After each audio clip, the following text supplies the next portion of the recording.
Come into the room. Come into the room.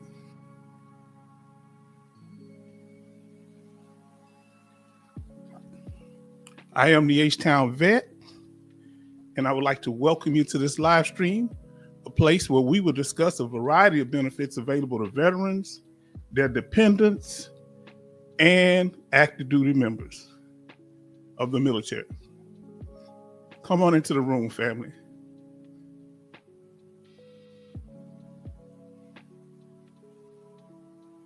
We're glad that you're here. We got an interesting topic for tonight. As always, we try to do things that are pertinent to what's going on. And it is Black History Month, so we will be talking about Black patriotism tonight. So let's get into it, family. Let us know that you're here. If you're in the room, let us know that you're here. As I said, I'm here with you tonight, family. We're going to get started here. Our brother came in early, Brother Kevin Colbert Sr. He said, "Good evening, veteran family. Had my surgery yesterday. Surgery went well, so we wish the best for our brother Kevin Colbert Sr. for that. And I'm glad that y'all are here, and I'm recognizing the family. So we're going to go ahead and get ready to get started, family. So what is our topic for tonight? And before we get to that, let's talk about, for those that are new to the channel, we're going to talk about the way we go up, we structure the channel and the way we go about covering the topics. So let us continue. First, I want to thank you for being here. For those of you that have joined us, we thank you for being here, for coming by, taking up time with us. We appreciate that. We appreciate you. We have our brother. He say, "What's up, my big head brother?" Now he can pick on me because he got a big head too. We used to call it Waterhead, didn't we? Good to see you, brother. Glad to have Brother Lawson is in here tonight. And we're going to make sure that our volume is right. Let me know if you can hear. Give me a thumbs up if you can hear me clearly. And tell us about the music. So we're going to continue here. But thank you for joining us, family. How is the weather where you're at right now? Let us know while we're getting started. How is that weather? Right now here in the Houston area, let me see what we're looking like. It's 65 degrees, low 55, all right? Let us know about your weather. Now here, for those that are new to the channel, watching this live and recorded, we have a standard operating procedure. As you know, in the military, we had a SOP, standard operating procedure, that we go by to make things predictable and to make things, as far as the structure, predictable. And so that we can get through the information and don't miss anything.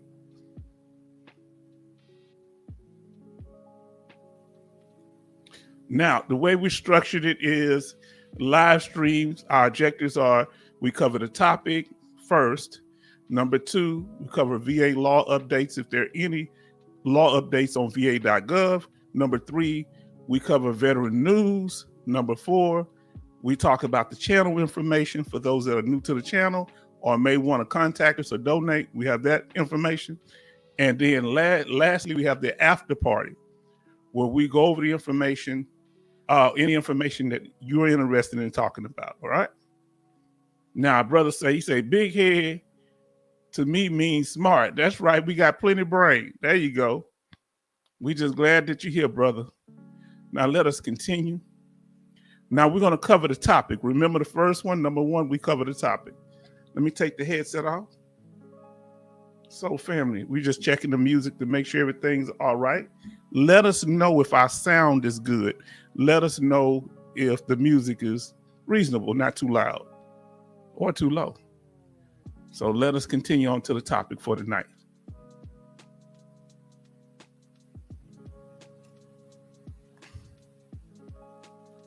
Tonight, we're going to talk about Black American patriotism. All right. Brother said that I sound good. Thank you. He said, you sound good, brother. Thank you. And we're going to talk about Black American patriotism, understanding the role that my ancestors, myself, and several other of the Black people that are part of the channel, our role in U.S. history and in military history and patriotism. Now, because it's Black History Month, and we're going to talk about it, but I talk about this, as you know, throughout the year.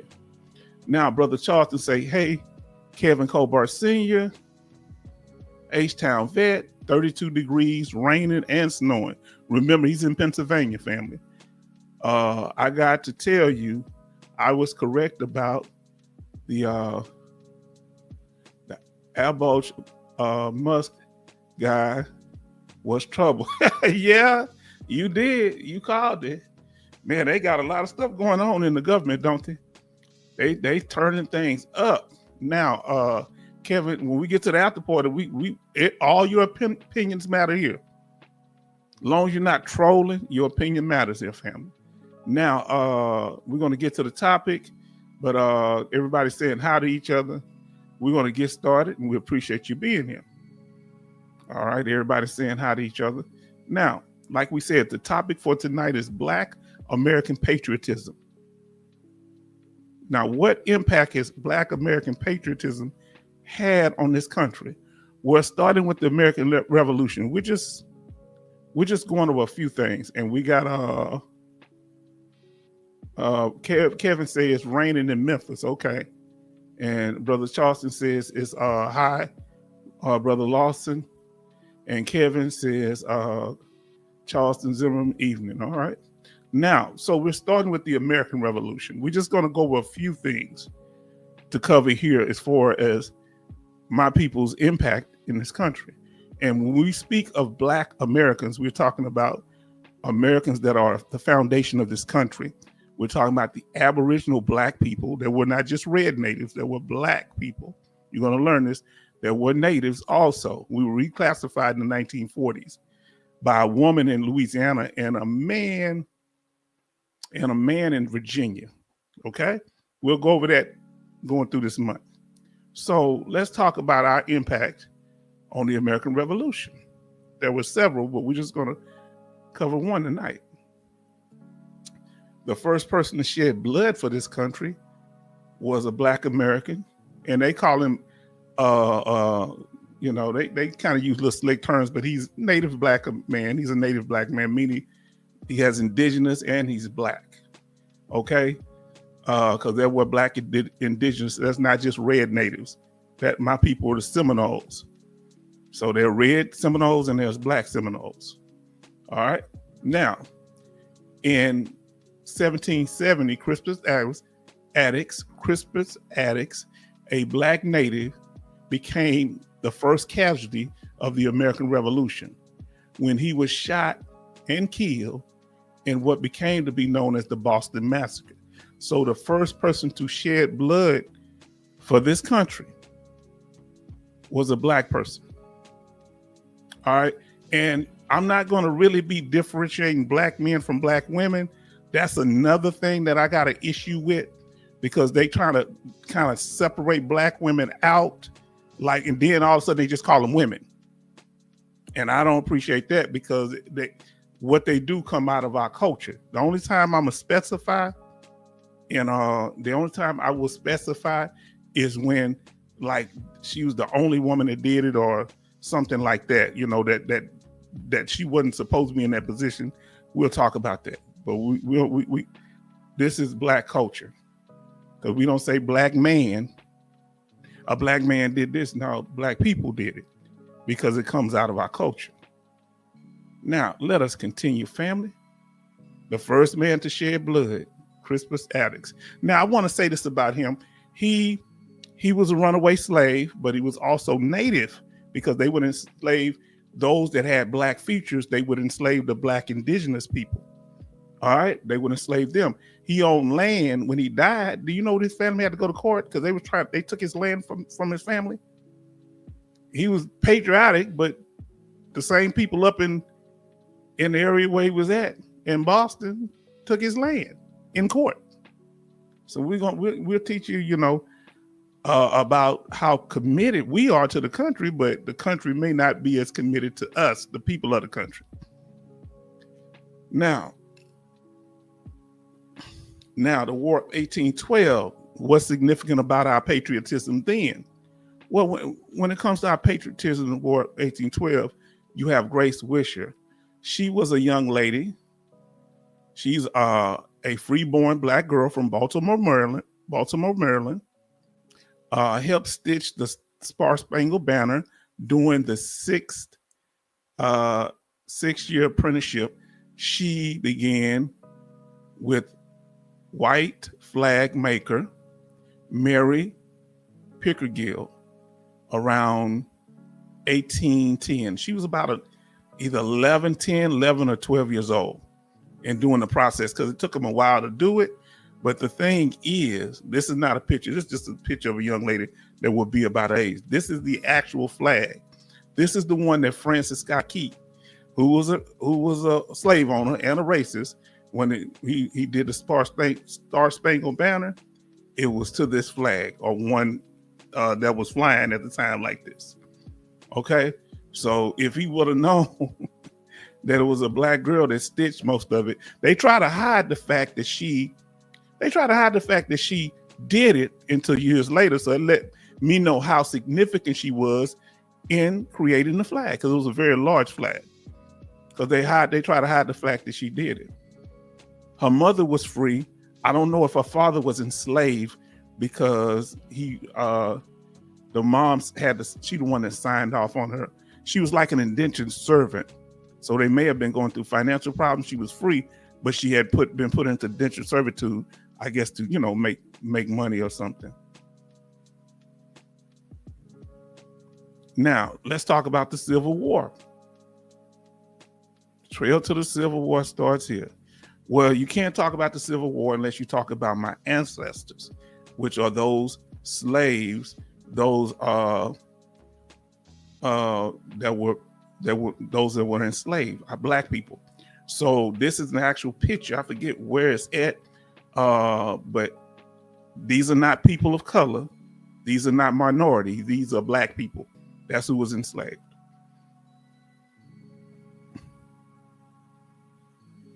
Now, Harriet Tubman, we're going to specify her as a woman at this point. Why? Because she did something that no other woman had done before. She led troops into battle during the Civil War. All right. She actually was fighting. We know her as a person that freed slaves from slavery, right? She said, I could have freed a lot more if they knew that they were slaves, right? So basically, when you're dealing with Harriet Tubman, you're dealing with a person that has a long, thorough history. She was not a mumble mouth person. They try to, like, she would be with Bubba, eyes would be this here. No, she grew up in Maryland. She could speak Dutch, I believe. She could speak at least 2 to 3 languages. And she was an avid hunter. She used to hunt muskrat. Yeah, she used to hunt in the swamps up there in the Maryland area. I want to say she grew up maybe a few miles from Frederick Douglass. They may have been related. They knew each other, when they were older, but they may have been related. Okay. And so Harriet Tubman she led troops into battle. They did not give her a military pension. She filed for a military pension. They didn't give it to her. But her husband, he got one. So when he passed, she was able to keep his military pension. But they didn't give her her own. You got to understand something. While she was fighting in the Civil War, I want you to understand something. They had a bounty. I want to say it was about $30,000. That's a lot of money. I know it may be lower than that, but about $30,000 to catch her dead or alive. All right, but they never did. She passed as an old woman. And my grandmother was about 12, 15 years old when she passed. She died in like 1915. So this is not long ago. My grandmother was like a teenager. She like 14 years old when she passed. I think upstate New York, she had a nursing home that she created for you need to go up to her house. I want to say it's in New York. And I may be wrong. We have to look up what state it's in. We'll go over that more this month. But she very incredible lady, very incredible lady. Did so much for America. Now, let us continue.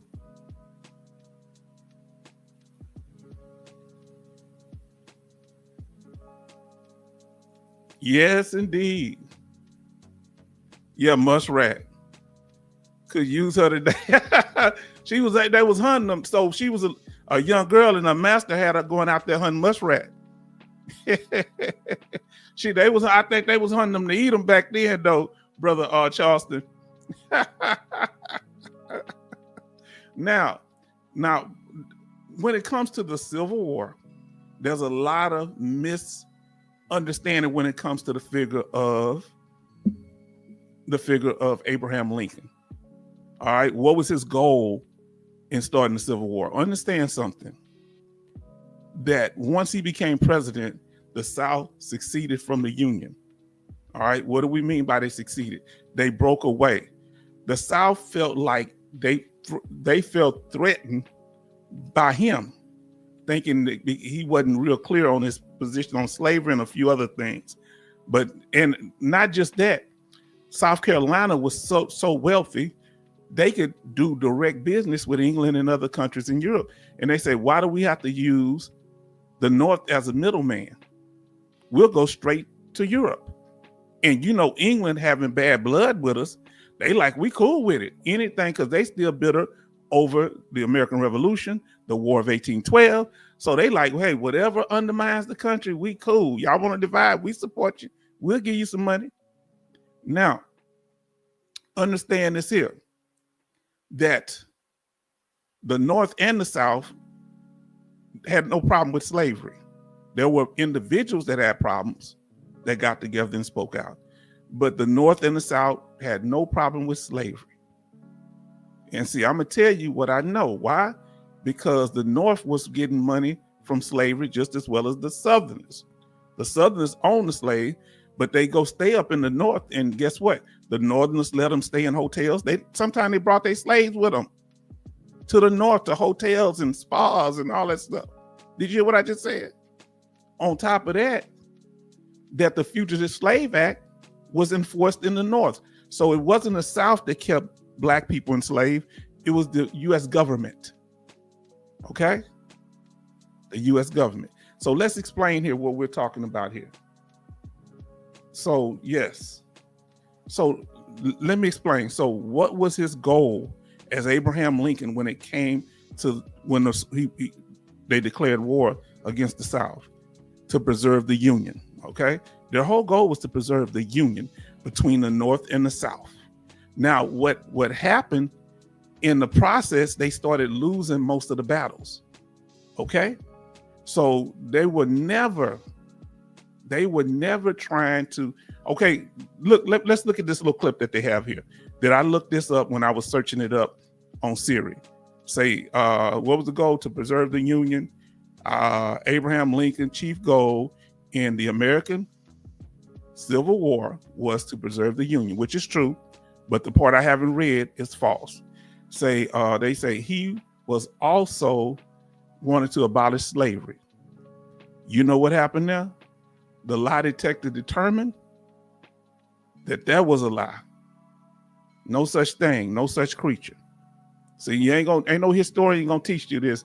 This the historian right here, because this is my history. The Emancipation Proclamation, even the one that was declared during the war, was not to free slaves. It didn't free all slaves. It only freed slaves in the rebellion states. That means states that were at war with the North. How can you free slaves and you fighting against the South? You can't free slaves in areas that you don't control. Y'all in conflict with each other. Guess what? Slaves in Maryland didn't free them. So because they didn't rebel against the North. I believe they didn't rebel, and a few other states did not rebel. So they kept their slaves. Matter of fact, Abraham Lincoln said that, hey, we'll work out a deal where you can keep your slaves. They said, nah, too late. Nah, the South wasn't budging. Now, so many times they paint Abraham Lincoln as being, the emancipator or whatever. Yes, he eventually they did pass the after he died. They passed the 13th Amendment that freed the slaves. 14th Amendment that gave us birthright citizenship, either birthright citizenship, and when it came to being naturalized, that means all the other black slaves that were here and already born, they were naturalized as citizens. Okay, and I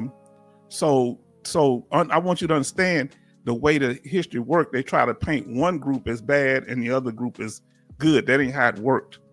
This was all about controlling and exploiting the black population to build the country. They wanted free labor.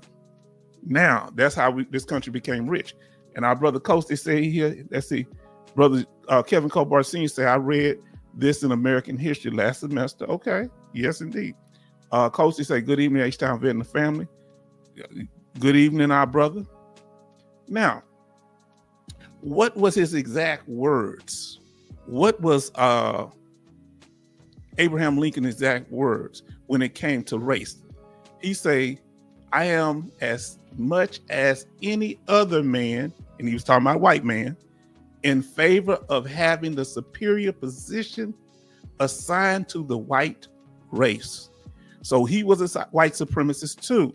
However, he did have Sojourner Truth in the White House. He talked to, I believe he talked to Frederick Douglass and several other blacks. He's the first person to have black people in the White House, if I'm not mistaken. Here's the thing. The point is, Dr. King put it like this. Martin Luther King said, I'm not looking for a law to make you love me. He said, you cannot legislate morality. He said, we're just trying to create a law to keep you from lynching me. So his goal was not to worry about what people's personal value was. If you can get them to do something that benefits our people, that's what matters. So if y'all looking for people to like you, you're going to be looking for the rest of your life. Now, that would be good if people were to like and not choose based on this or that. The whole thing is, understand, this is a statement from Abraham Lincoln. Matter of fact, after slavery, he wanted us to leave and go to Africa. That's why some of them did go, very few, but most of us are Aboriginal. We're not going nowhere. This is our homeland. We don't feel comfortable nowhere. A few went back, but a lot of them came back, and some died while they was over there in Liberia. Now, understand that it was to preserve the Union, not to free the slaves, but that became an issue. Why? Because of the fact that something happened. They were losing one battle after the other because they could not defeat the South. The South had too many expert generals. Okay? They had too many expert generals. They were losing almost every battle the North was. All right? So that's when they put out the Emancipation Proclamation saying all slaves are free, hoping that some of the slaves that were in the South would run and escape and join the Union Army, which they did. Okay, but remember, the Northern soldiers was no nicer to the slaves or black people than the Southerners were. That's why they had the what they call it, the draft riots, where when the white soldiers and white people in the North would start getting drafted, they started attacking black people. And then after the war, they had the Devil's Punch Bowl down in the South, and where the Union soldiers killed a lot of black people after the war. All right, so it wasn't just no real clean way that it worked. I want y'all to understand that. But what happened? He did something, and this happened in almost every war we had. Now follow what I'm saying. What did he do? He made it where black soldiers could join the military, and black men could join the military. And so they didn't care if you was a slave, and most of them were slaves. And this is an actual picture. And the brother over there in the middle cutting his eye, I don't know if y'all can see him right in the middle. He looked like somebody I went to school with. I'm saying, this dude, he must have went back in time. He looks like somebody I went to junior high with, man. But yes, indeed. But this is why I say black people patriotic. Straight out of slavery, no rights. They didn't give them shoes to wear half the time. They didn't give them good clothes when they were in the military, when they was in the Union Army. They barely wanted to pay them. So if you ever watch the movie Glory with Denzel Washington, you'll learn a lot. Now, so what happened? What happened? Abraham Lincoln got assassinated. Who was he assassinated by? John Wilkes Booth. A lot of people don't go into why he was assassinated. John Wilkes Booth had already saw the president. He had been to the White House, and they got a picture of him in the White House because he used to go see the president all the time. He was an actor, a talented actor at that, very, very famous actor. And he went to the White House, but something happened after the war was won. The North won the war, and the South conceded.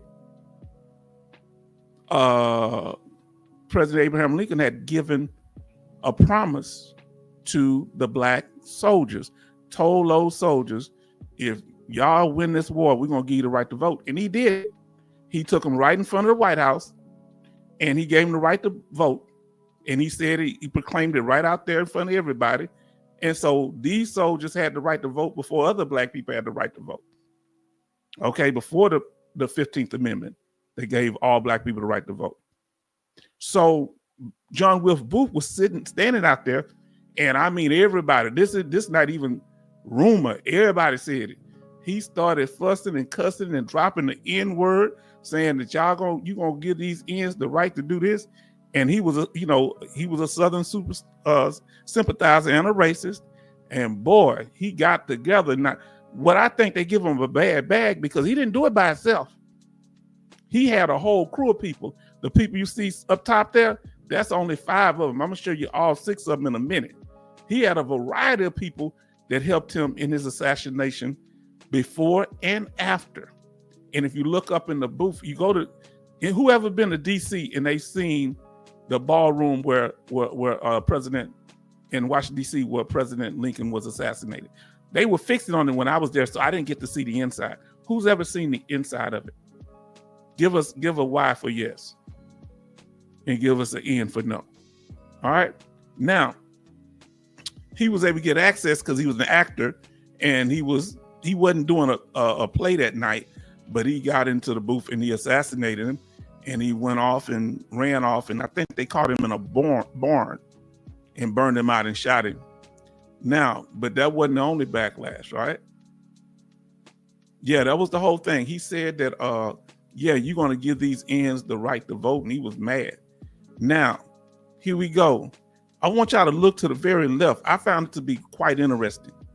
I knew a lot about this, but I didn't know this until I just did this research. The guy to the very left is a German citizen.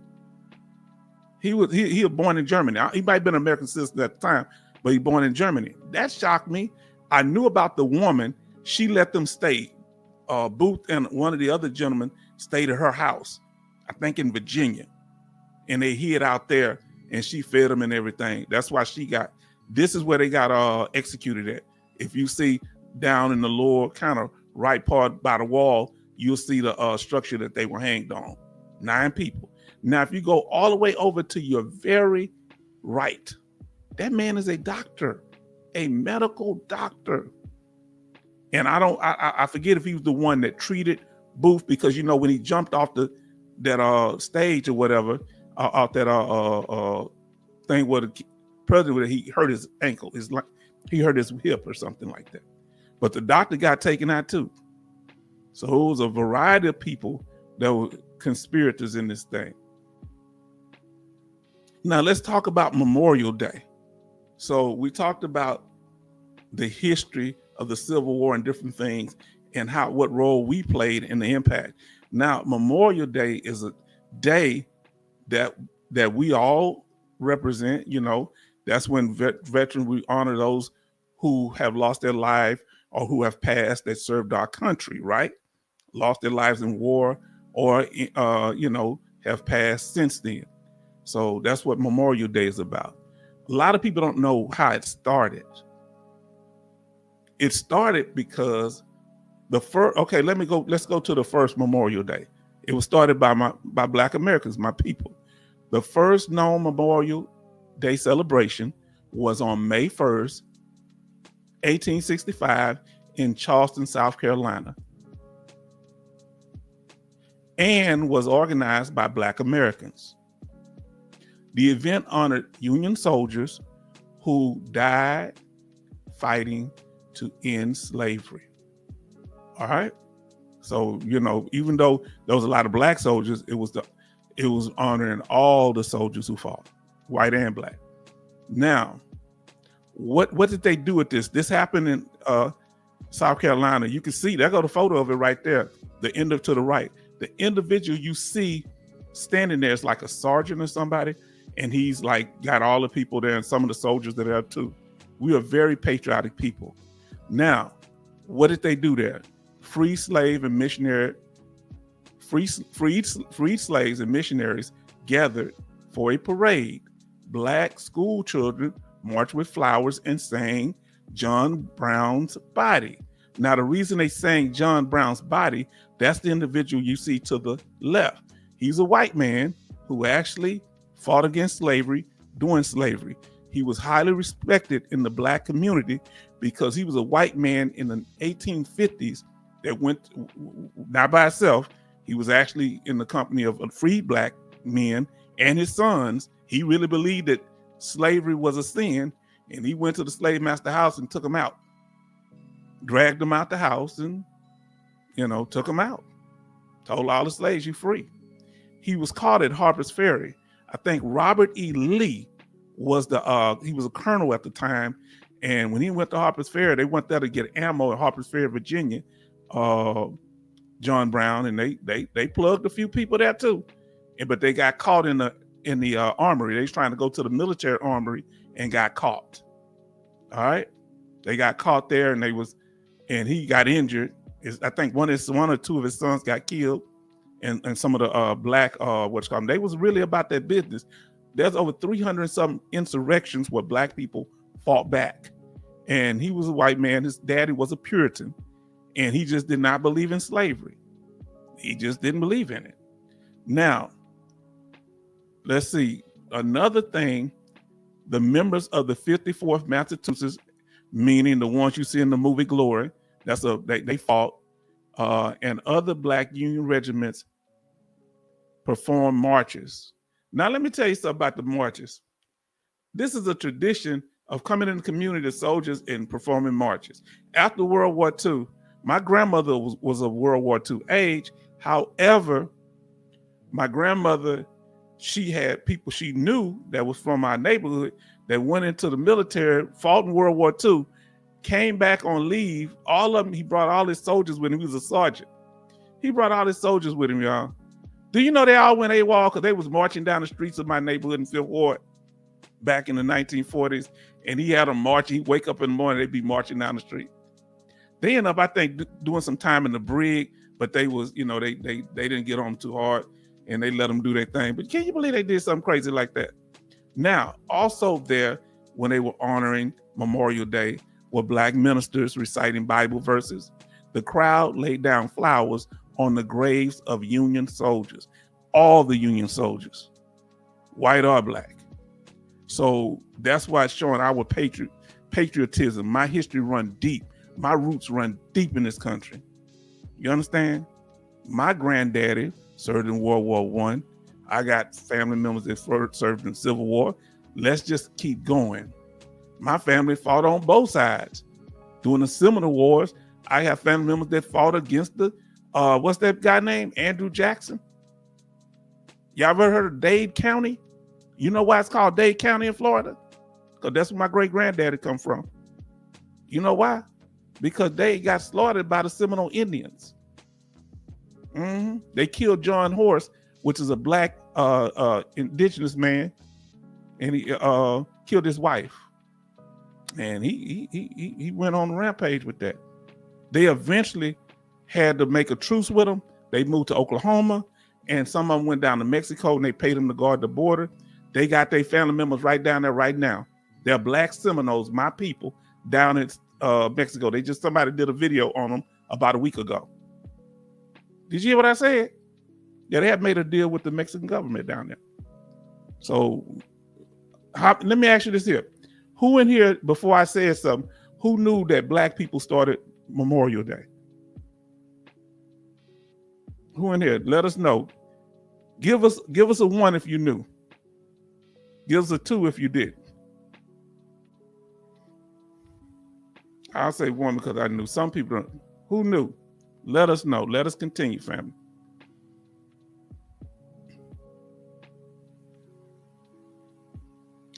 Okay, DJ Milk 35 say he knew. Okay. All right, DJ Milk is in the house. Welcome. We're glad that you are here. Now, let's see. Coasty say he didn't know. I didn't know until last year, Coasty. Brother Zimmerman knew. I didn't know until last year. So much I learned, it just shocks me, you know? Until I heard somebody say it. I say, what? I say, really? And I had to go check to verify. I said, okay. So much I don't know. He said, what did I miss? Who started, did you know that Black people start Memorial Day back after the Civil War honoring Union soldiers? Did you know that? Put a 1 if you did, 2 if you didn't. Let me pull up here. Let me see. Let me pull up another video file. Okay, so DJ Milk, if you're going to chat in the chat, we got rules that we go by. Everybody have to agree to them. So that's to keep down trolling issues. Once you agree to them, you don't have to do nothing again. You just got to know the rules, so that way you won't be, you do something, say, why are you tripping? So, here are the rules.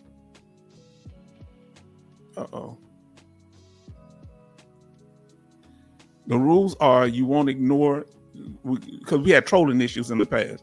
So you're agreeing not to ignore H-Town Vet. 1, if I say, hey, cut that out, let's chill out. 2, chatting without agreeing to the rules, that you wouldn't do that. 3, name dropping non-chat members. Hey, guess what's going over here on OnlyFans or something like that. Or number 4, which can get you banned, any attempt to hijack or undermine the H-Town Vet channel. All right. And we've had that happen before and we got them out the paint. But other than that, you're welcome here. So all you have to do is put yes in the chat. You can still listen, but in order to be able to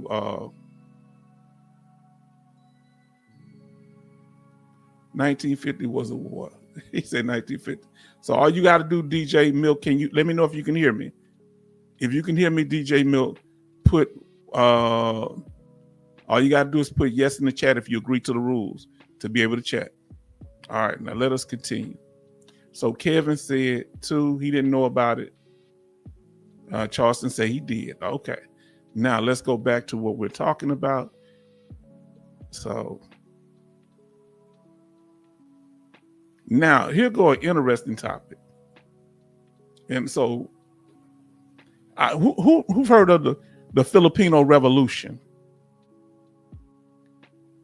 They were fighting. America went over there to fight like 1899, and they went over there to fight it.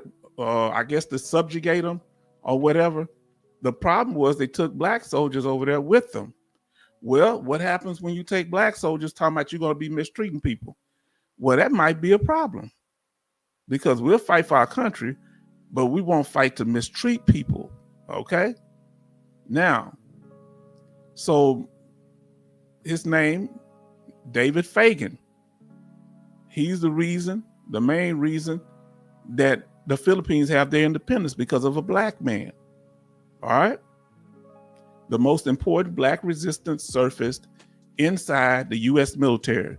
4 Black regiments sent to fight in the Philippines established a bond with the native people there, who were dark skinned.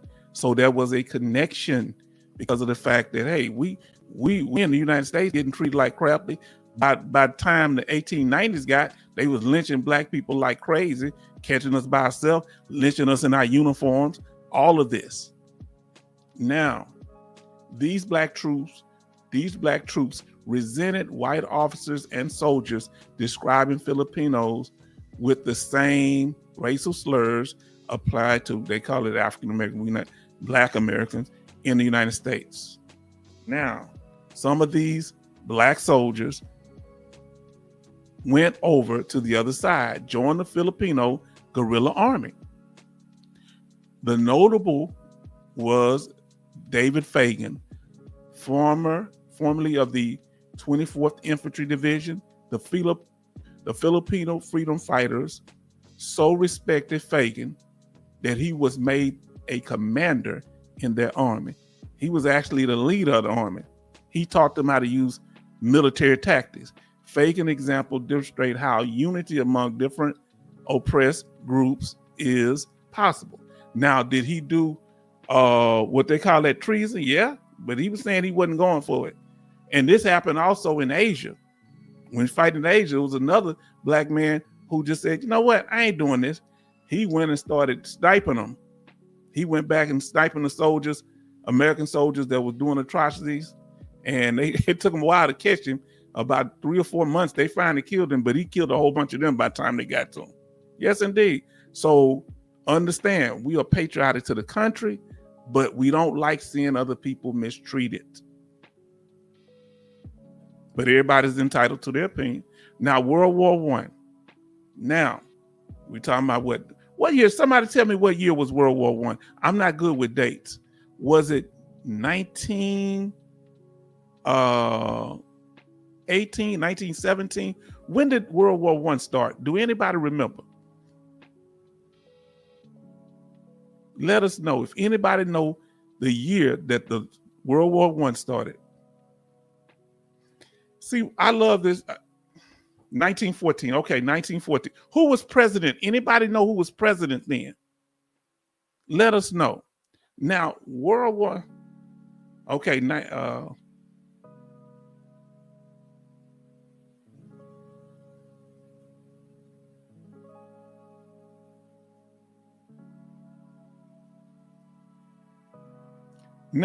okay, now.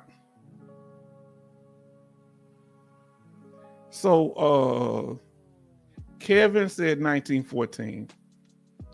Charleston say 1914. And Charleston say 1914, 1918. Oh, so it stopped in 1918. So now, here we go. World War I, the Red Baron was in there. He was a German soldier who painted his plane red. I don't know if this is a replica of it, but it's similar. And I'm the kind of person. Yeah, so y'all gotta agree to the rules, or we're not gonna. You gotta agree to the rules, family. Just timed out. Next time you can come back, but you gotta agree to the rules, or you can't keep chatting. That's one of the rules. Don't ignore the host. So let's continue, family. Now, World War I, the Red Baron. He was an ace, meaning he shot down a lot of planes and everything on the German side of the game. This before the Nazi thing. And he was from a, what do you call that kind of family? He's from a wealthy family. He ended up losing his life in the war, but he was known to be a very good pilot. So, I respect soldiers that fight, even though they might be on the opposite side. I ain't gonna say I ain't gonna respect them. So, Brother Charleston Zimmer say, U.S. went in 1918. So we didn't join until 1918. Okay. Now the president was Woodrow Wilson. Woodrow Wilson, what made him unique as a president? Two things. He was the only president that had a what? He was from Virginia, so he ain't the only president from Virginia. What do you think was unique about Woodrow Wilson? He was the only president with a certain thing, a title. I'm gonna give y'all a second to say that. He said Wilson was president. He was the first president with a PhD. Very intelligent man. Remember, he wrote the 14 points. Literally, what they did as far as like, they used him as an example to make the United Nations and all that stuff. Very intelligent man. Also a very racist man. Very racist man. He was the first president to tell Black people, hey, listen, Vote for me and I'm gonna change your life. He was the first person that acknowledged black people directly, and he did so. And they voted for him, and he kicked all the black people out the post office. Huh? He had the Birth of a Nation, the movie, the racist movie, Birth of a Nation. He had that viewed in the White House, and it was said that he joined the Klan in the White House. Now, let us continue. But very intelligent man. Won't take that from him. Now, let us continue. Now, World War II, like y'all said, at first, the British were fighting by themselves. They was holding it down, but a lot of things had changed, family. Y'all got to understand, this was not the Civil War. They had a few machine guns in the Civil War, but this is not the Civil War, but they were still fighting where they would take soldiers, line them up against each other, and they come at each other. Well, things had changed. What had changed? So they had to dig in trenches. What had changed? That they couldn't just run at each other anymore. A few things had changed. Number one, this gentleman here, he had Joseph Farewell Gideon. He had invented inventor of the first commercially successful barbed wire in 1874. Now, it wasn't the first barbed wire, but the one that was the most effective. He invented it. I think he's from Illinois, and he invented this here. Now, this is a white man now, so we're going to talk about it a little bit. We got to talk about American history, so we're going to talk about all of it. So this slowed people down on the battlefield. If you had this wire out there, you had to cut it before you can go forward, which leaves you exposed. So he invented, that's one thing that changed war, because they used this in a very...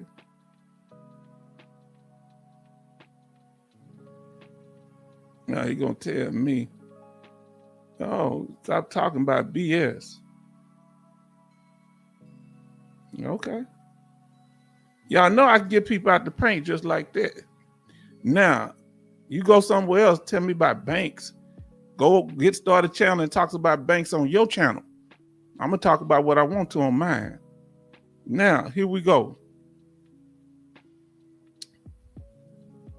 Okay, so you teaching me something. So Gideon invented a machine to twine. I knew the machine, but I didn't know it was powered or not. They got an example of the machine now.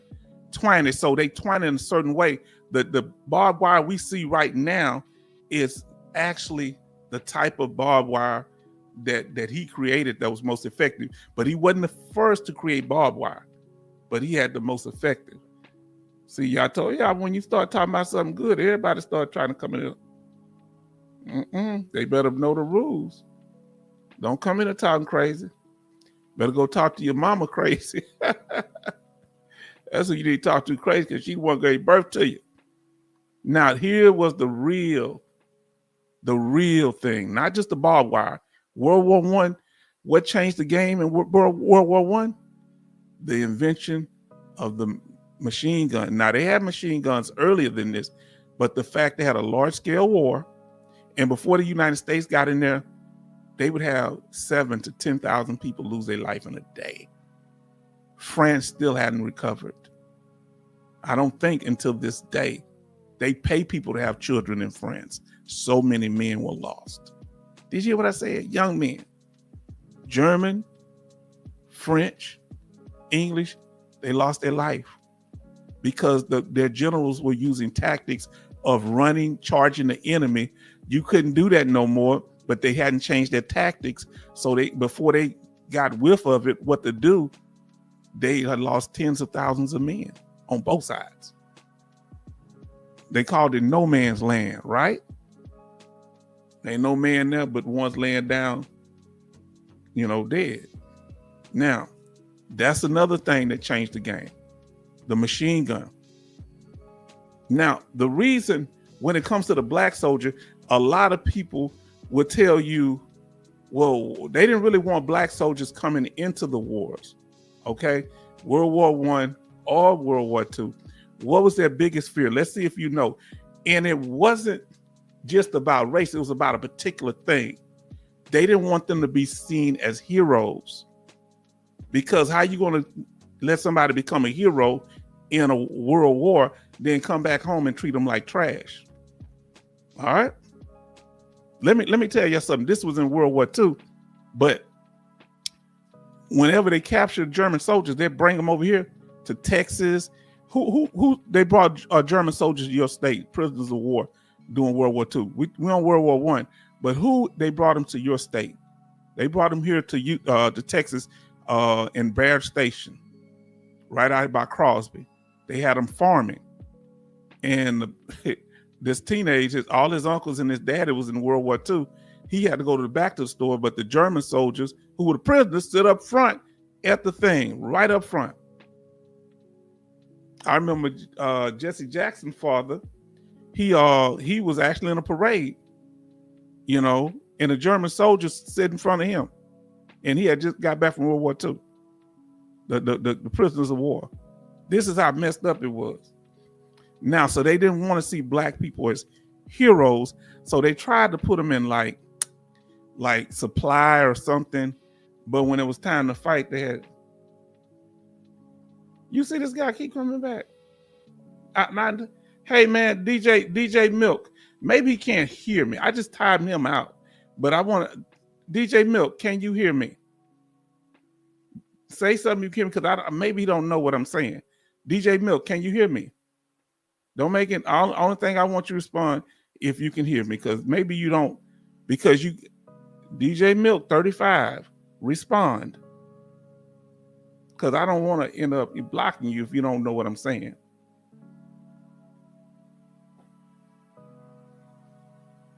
Okay, yeah. So what I want you to do, because maybe you didn't understand what I was saying. That's why I kind of had to time you out. Look at my rules. Did you hear me go over the rules? All you got to do is say yes to the rules we got right here, and then you can chat. And you may not understood. See those rules right there that's on the screen? Just put yes to those rules, and you can continue to chat. If not, you won't be able to chat, because I don't want to slow down the program. Okay, now you got to put okay. He said okay. I go with okay. Okay, good. You can keep chatting. Now you don't have to do anything. You're good. Go ahead. Now you can chat away, because you had some good statements. Because I know so that's why I didn't want to do that. Now, tell us what that is. He said July 26 was. Hold on, what did he say? July 26 was Red Letter Day in the U.S. Korean War. Okay. All right. Well, I guess we talk about that one day. But they didn't want them to see them as heroes. So they wouldn't give black soldiers medals. The U.S. in World War I, they would not give them medals because they didn't want them to be recognized as heroes.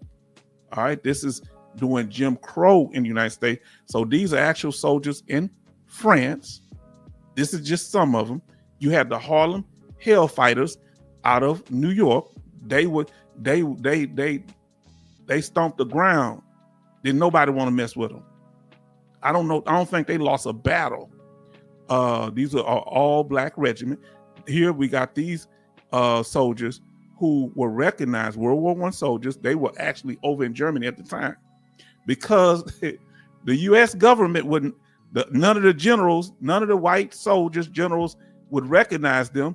The French did, and they gave them the French medal. I can't say it. Croix.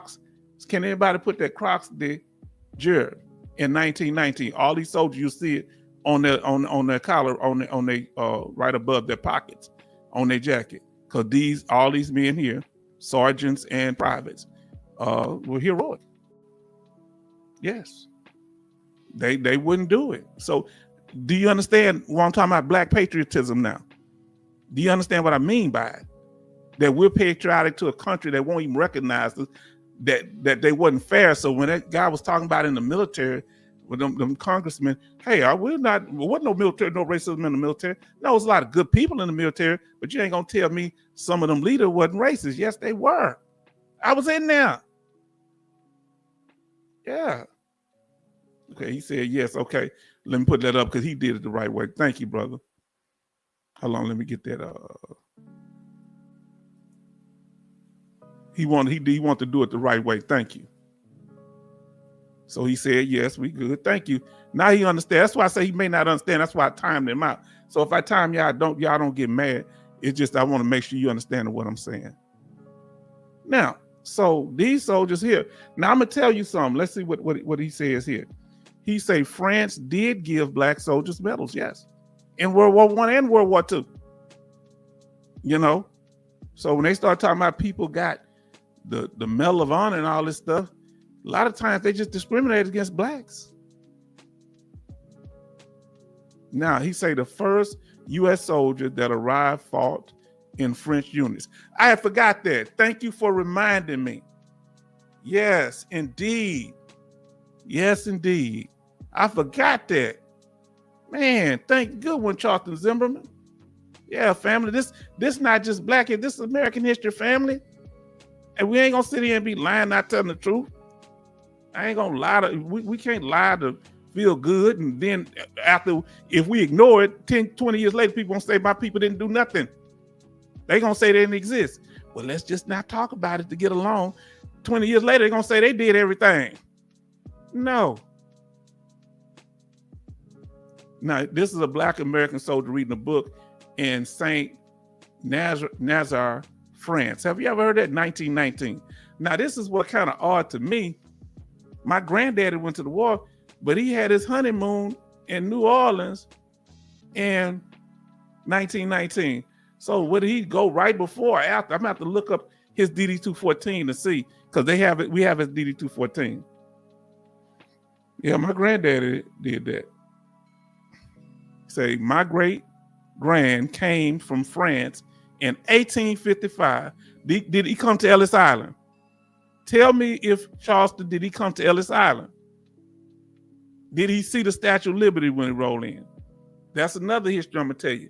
Go look at the Statue of Liberty and look at the feet of the Statue of Liberty. It's gonna be chains at the bottom of the feet.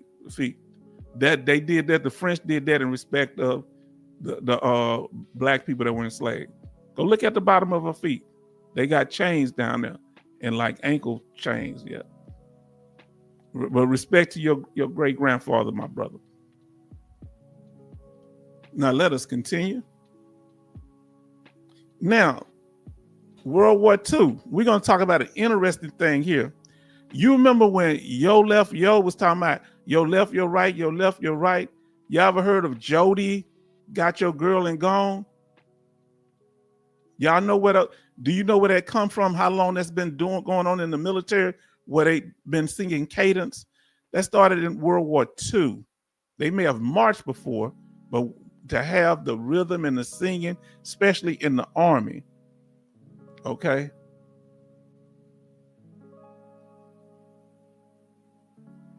Okay. No, Philadelphia escaped Germany, taking his farm. Oh boy, they took his farm. Oh boy, you know, a lot of people had to come. Oh man, wow. Okay, wow. I hate to hear that, man. God, dog. I don't like see nobody mistreated. Now, World War II, when it comes to cadence, this man here, Private Willie Lee Duckworth from South Carolina. From Georgia. All right, from Sandersville, Georgia. I'm sorry. He was a private. He created the sound off 1, 2, sound off 3, 4. Jody got your girl and gone. I think he created that too. All that, he created the cadence, the rhythm that we go by in at least the Army. Do y'all do that do y'all say that in the Navy or the Air Force or the Marines? Do y'all do any cadence like that? Okay. Lorraine, Lorraine, World War I was the biggest battle. I'm gonna have to do more research on that World War I. I didn't know that. I hadn't looked up. I got rusty on it. Now, so he created that. This is his tombstone, and he died in 2004, born in 1924, and he served his country, the U.S. Army. He's a U.S. military man. So these are the patriotic in the way that my black culture impacts the military in many ways. That's why I'm gonna tell you, you'll notice you'll see a lot of black sergeants in the military. And let me explain why. So in the Marines, they do cadence similar to that too. Yes, in the Marines, no doubt. Do they do that in the Navy, Brother Charleston? Your left, your right, your left, your right. What do y'all march to? Do y'all talk about Jody got your girl and gone? Because I don't know. I was just in the Army. I don't know what y'all do. Let us know. Because I've always been curious. I've seen y'all marching. Coastie say even, okay, so see, Private Duckworth did something that impact the whole military. He said yes. Wow. So this something that started in the Army ended up going all over. You know, they say they use these all over the world now. And where did he get it from? In something where specific. You know, he got it from the same place that country music come from. Huh? Did you know that? Yes, indeed. He got it from his southern roots. Yes, indeed. What I mean by that? Oh, I didn't have that slide. Oh boy, I didn't get the slide. So want to thank y'all. That's all we want to say about that. It's a thank to all the black soldiers who served their country and served honorably, or those who had other type of discharges. So honor to all of them, respect to Black American soldiers and their patriotism and their families. Now let's see. Let's update on VA law. But man, I didn't know that. Y'all, the Navy makes up cadence on cadence. Give us an example of the cadence that y'all say that's specifically to your branch. Come on, family. Let me know something that y'all say that's specifically to your branch. Do y'all remember any of it? Let us know. Come on, family. Now,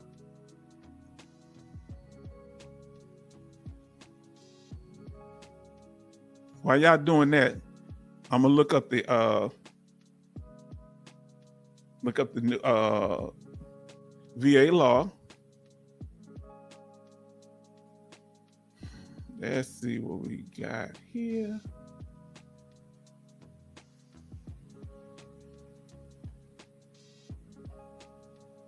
Let us know, family.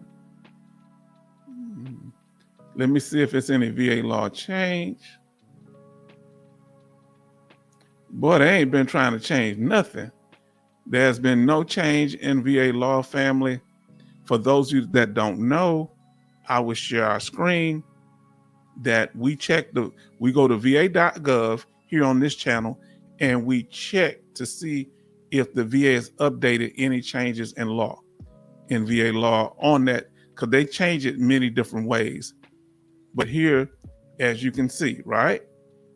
This is the VA law they changed. Last time they changed it was December the 18th, and they just talk about many topics: post-traumatic stress disorder, trauma like military trauma, and dependence. It talks about a variety of things. So if you go to here to va.gov, if you want to see it, you can see it here. The last update they had was in December, but we always do an update because we never know if there's only going to be any changes. What we're going to cover next, we're going to talk about, not tonight, but all the changes coming up in 2025. We're going to go over those changes coming up this week. All right? So family, stay tuned.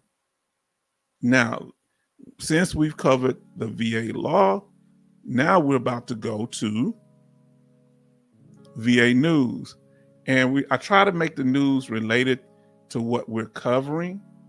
Since we talked about, Black American patriotism, we got a small little video here, and I mean short, dealing with our honoring our brother. Okay. Let's see here. So let me get it straight here. Let me make sure I got it set up.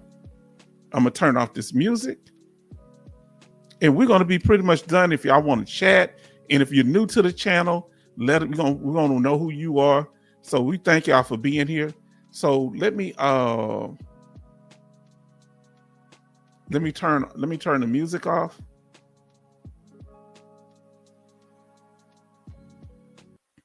All right, so we're gonna watch this short video. And once I start playing it, let me know. Give me a thumbs up if you can hear it. And we're gonna make sure.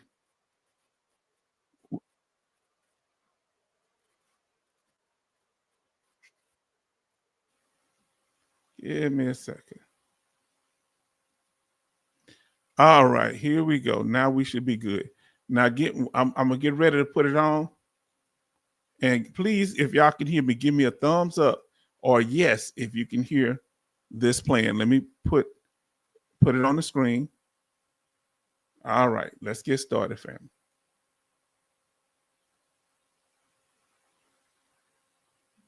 Oh, no, let me. Willie Lee Duckworth is the voice behind the famous sound off chant that Hold on, let me get. Here we go. military history is being honored in Sandersville with a new mural. Private Willie Lee Duckworth is the voice behind the famous sound off chant that has been sung on Army bases all around the world. The mural was created as a collaboration between the city of Sandersville and art students with the University of Georgia. Duckworth's daughter, Connie Duckworth Pinkston, says the whole family is humbled to see their dad honored. Very proud. The grandchildren, great grandchildren, our family will be able to view this and know their history. There will be an official unveiling of the mural where people can learn more about Private Duckworth Monday at 10:30 a.m. You can find out more on 13WMAZ.com. Now, when I don't want to play, it plays. Now, so that's fair use, family, fair use. Now, so basically, family, that they honor him. They had a more detailed thing that's coming out. So when they get to that, we'll cover it, because this man had an impact on the military by getting us coordinated, marching, doing things that motivate. And he learned that while working on the railroad. He learned that while working on the railroad. And he was one of the black men that worked the railroads. And that one guy would be singing while everybody else was moving to keep it from being boredom. They've been doing that since slavery.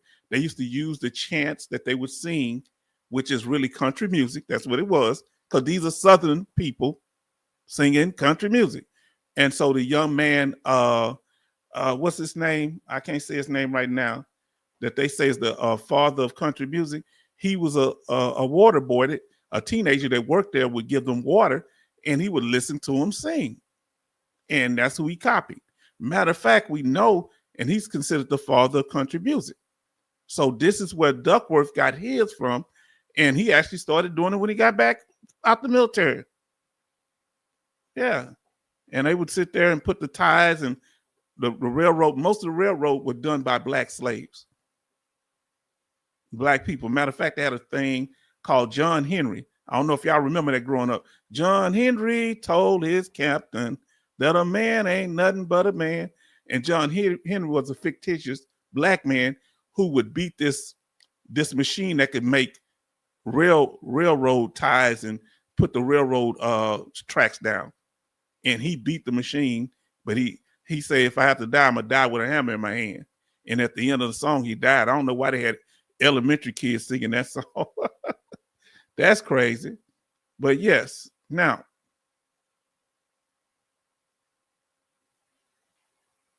so family, about the channel, for those that are new to the channel. If you're new to the channel, let us know how you found it. And let me ask you this here. If you learned something new or you didn't know, let us know what we talked about tonight. If I may have mentioned some of it before, but if it's the first time you've heard it tonight, let us know. If you know something that we don't know, give us some of your knowledge. Tell us some about, some of the things you know about military history coming from your families. Let us know. Now about our channel, while y'all doing that, y'all can let us know in the chat. Here we are.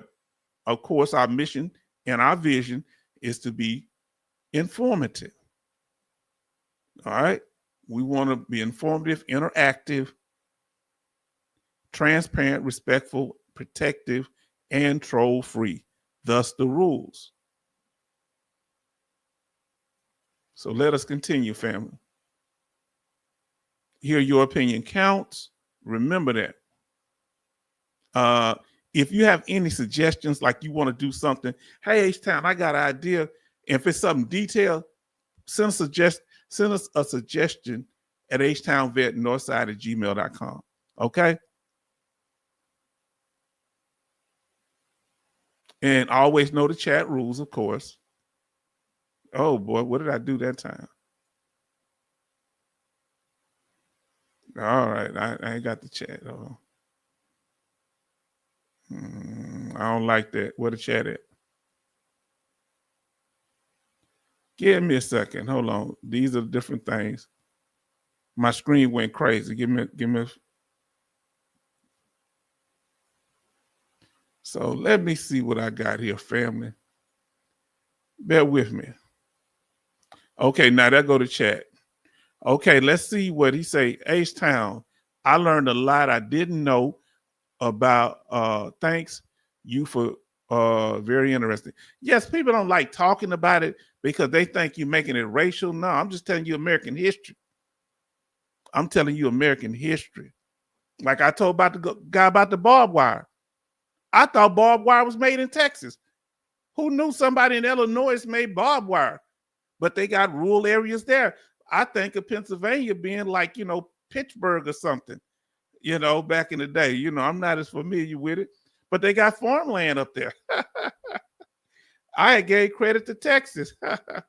And another thing I want to tell you, that two young ladies, but they were white. They actually fought in the Civil War. They didn't know they were women until they got injured. The doctor was working on them, said, "Oh, we have a problem." The horrible thing about it, they fought in battles and helped win the battles. And I think one of them got a medal already. And do you know they kicked them out the military? Can you believe that? But they shaved their hair down so they could look like little boys and, kind of put on things where you couldn't tell if they was a woman. This really happened, Civil War. Now, let's see.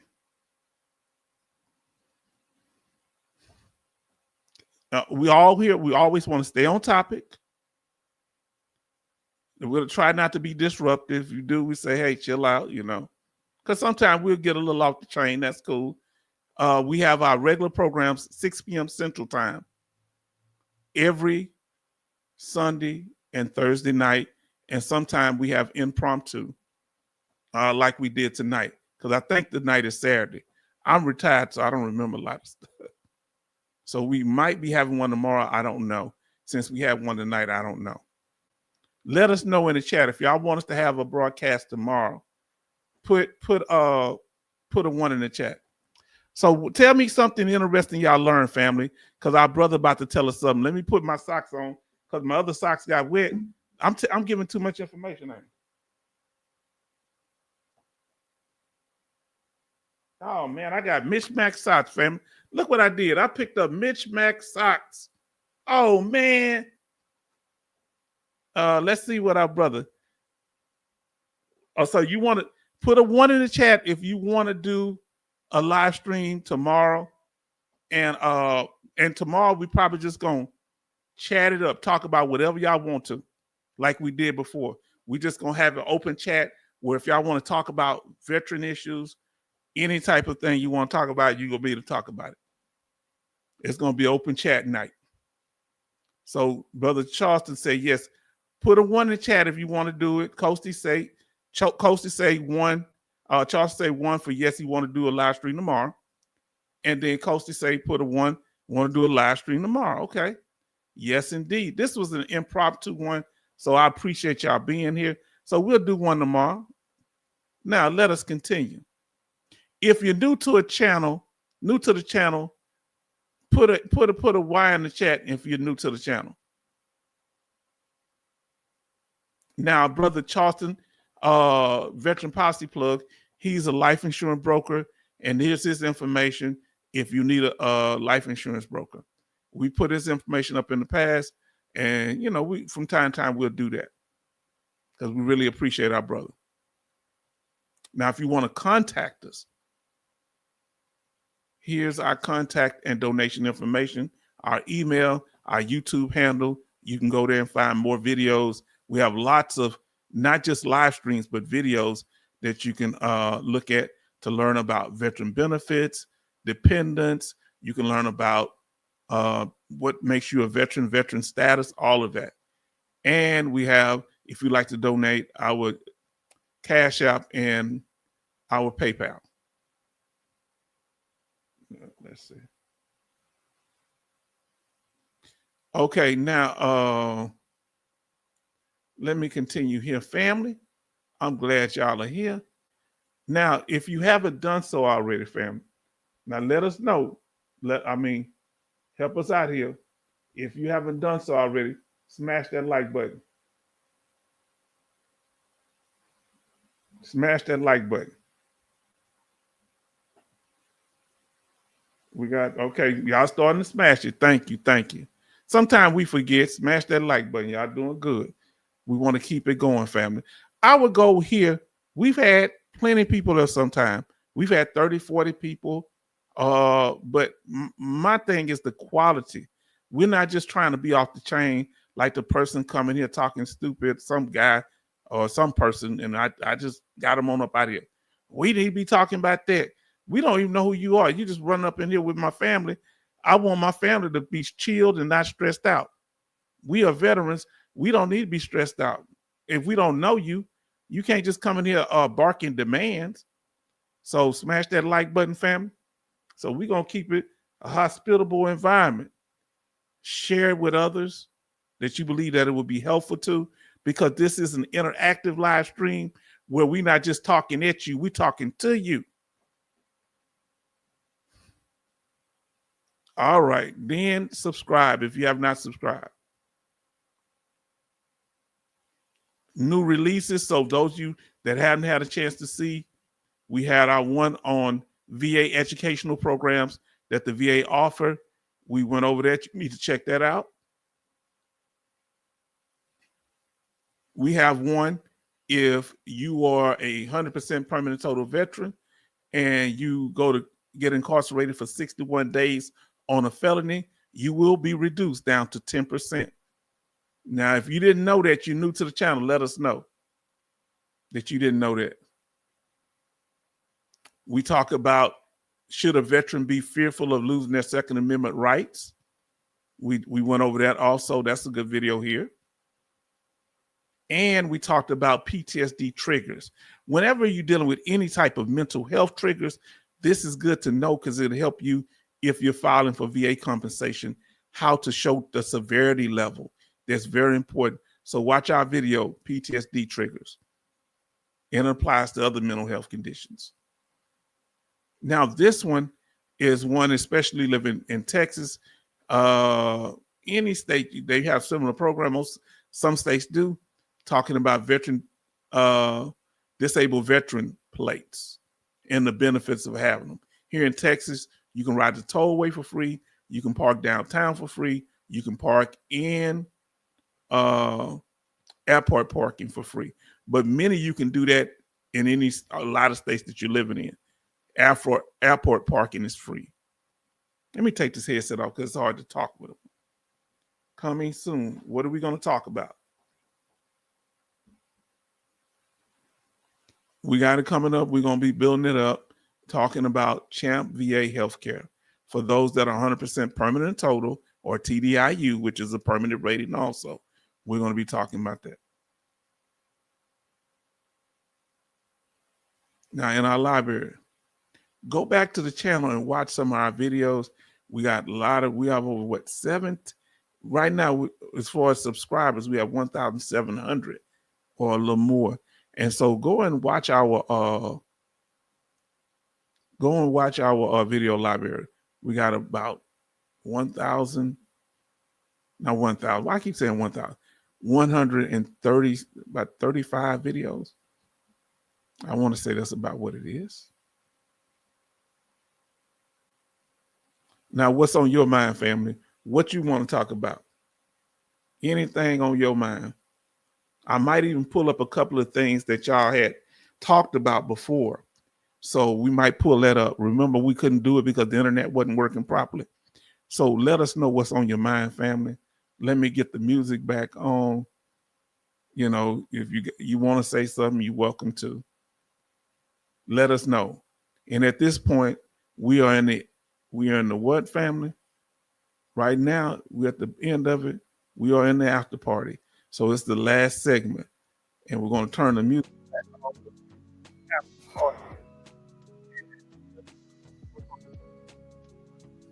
What's bothering you?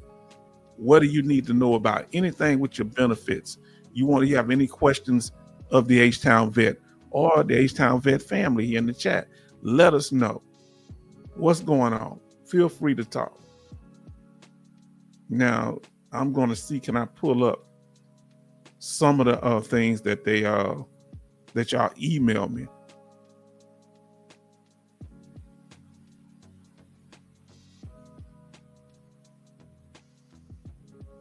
Let's see.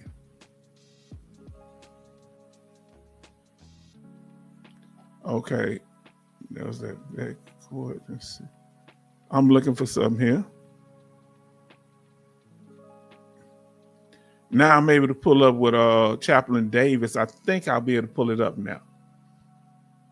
All right, something happened in Alabama dealing with veterans. So we're gonna oh boy, let me see, can I get it?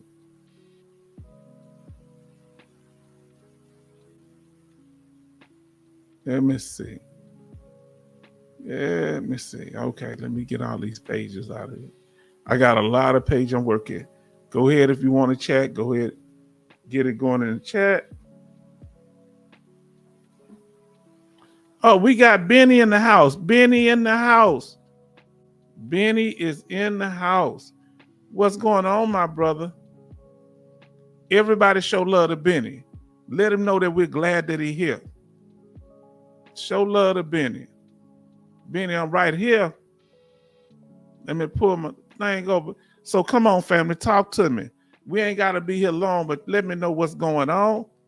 Huh? Coasty say, hi, Benny. All right. Y'all show Benny some encouragement. You don't know, Benny might have had a rough day. We need to let him know that we're here for him. And y'all might have had a rough time.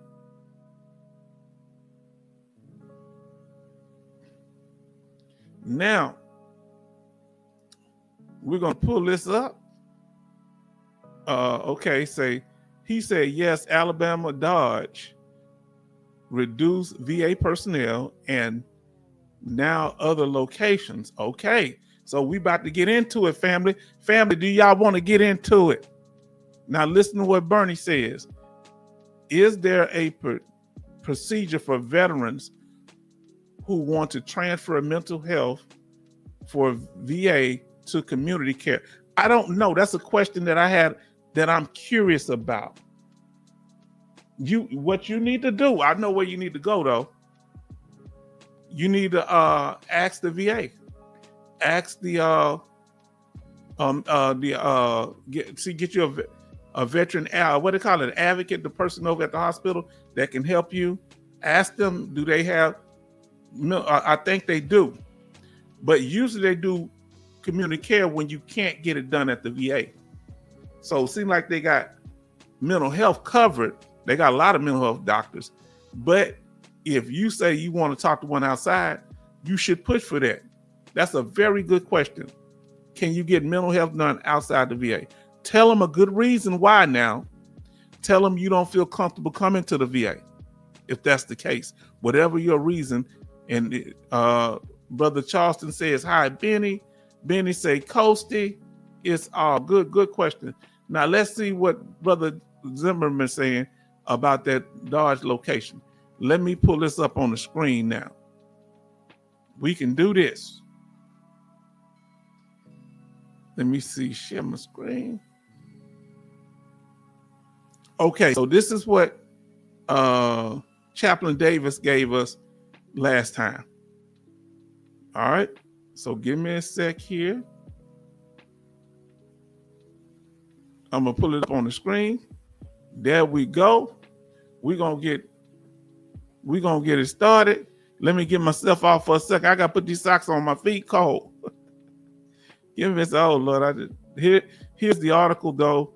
I want y'all to check it out. All right, so let me scroll a little bit. And what does it say? Veterans speak out against bill giving Ivy control of Alabama Veteran Affairs Agency. Now, let me ask you this here. Who is Ivy? Is Ivy a representative? Somebody let me know who Ivy is. Look at the article on the screen, family. That's what we're going over, what Community Chaplain Davis has given us. Let us know that. And let me put these socks on. My feet cold.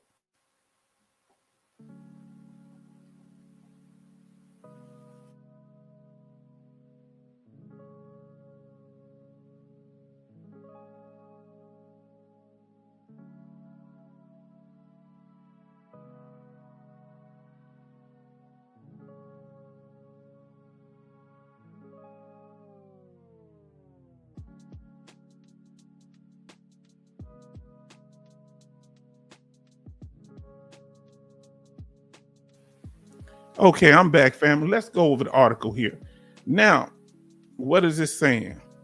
And if y'all have any other information to add in onto it, you're welcome to. Let me squeeze it where it's just the article, of course. Now, you see these veterans sitting here. They seem like they serious about something. Some of them got their church shoes on, so you know they serious, huh? They got their church shoes on. What they showing me all this old goofy stuff down at the bottom? Let me. I don't want no ad. And what I need to do, okay. They make they get.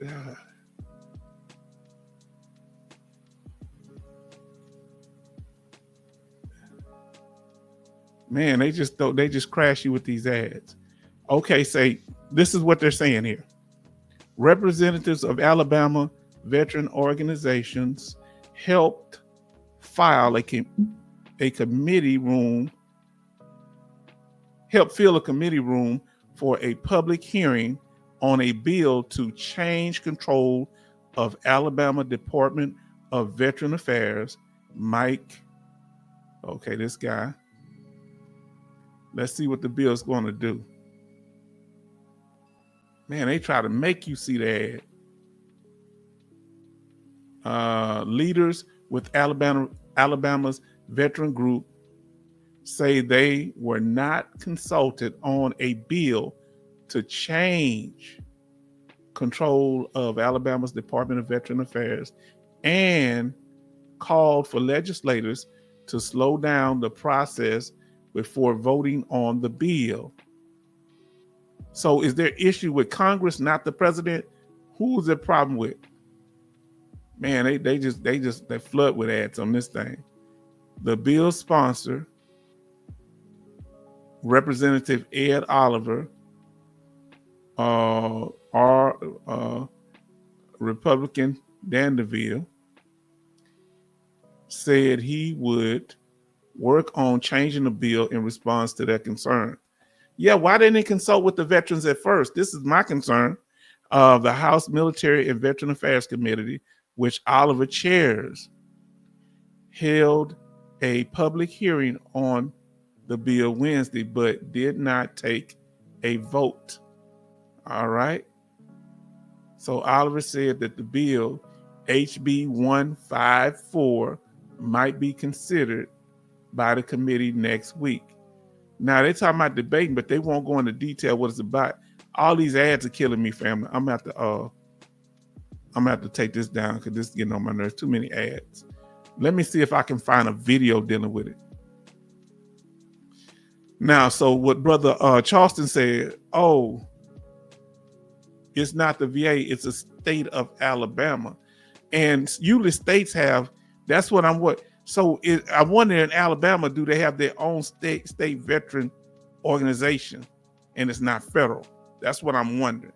Then Roll Tide. Okay, what's Roll Tide? Brother Kevin. Now, so Charleston says it's worse. The Dodge firing countywide USVA. So they're not just doing it at the federal level, they're firing people at the state level too. And you got to understand, many of them get federal funding. That's why they may not be federal employees, but they get federal funding. Did you know that? Come on now. And they trying to cut all that out. This not what. How y'all feel about this? What's y'all concern about Dodge? Let me look Dodge up. Tell me what to look it up under, because I need to find a good video on it. Because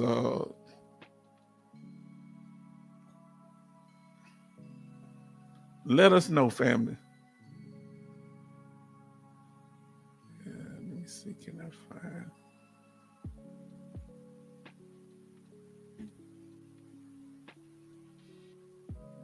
Okay.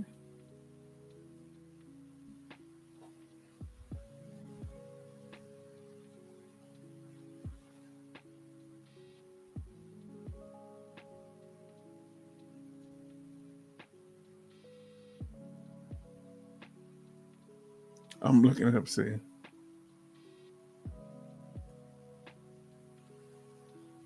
Okay.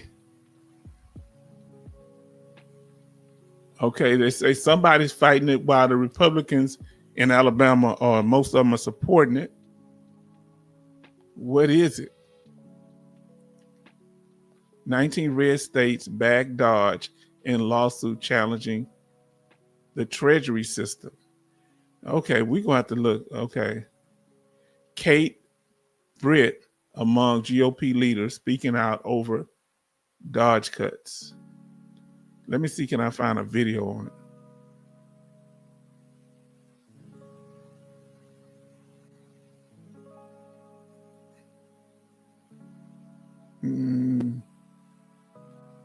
It's hard to find something on the fly because they'll be giving you, I usually have them already pre-picked. Let me see, can I find videos on it? All right, I think Dodge consider more cuts. CBS. Let me see how this one sounds, family. I think we may have one right here.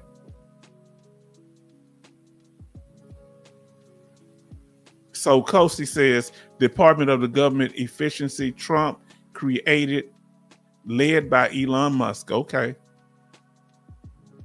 Dodge is going to keep cutting. What do you think? Do you think they're going to cut anything that may put us at risk? How do you think it might affect veterans? Do you think it'll make it harder for us to get representatives? Do we have to start paying for people to represent us? What are your concerns, fam? Let us know. Zimmerman says, thanks, Ghosty. Now let's see. Come on, fam. How do you think Dodge is going to affect you? I'm not really familiar with how it works, but we're about to find out. Hopefully. Let's turn the music off. We're going to see, can we find something that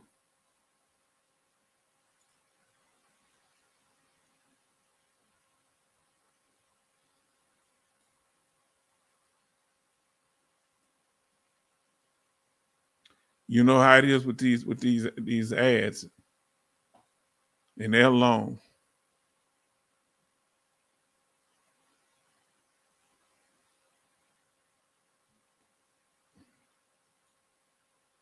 Let me go back to the chat. Now, all right, here we go. Let's see what they're talking about here.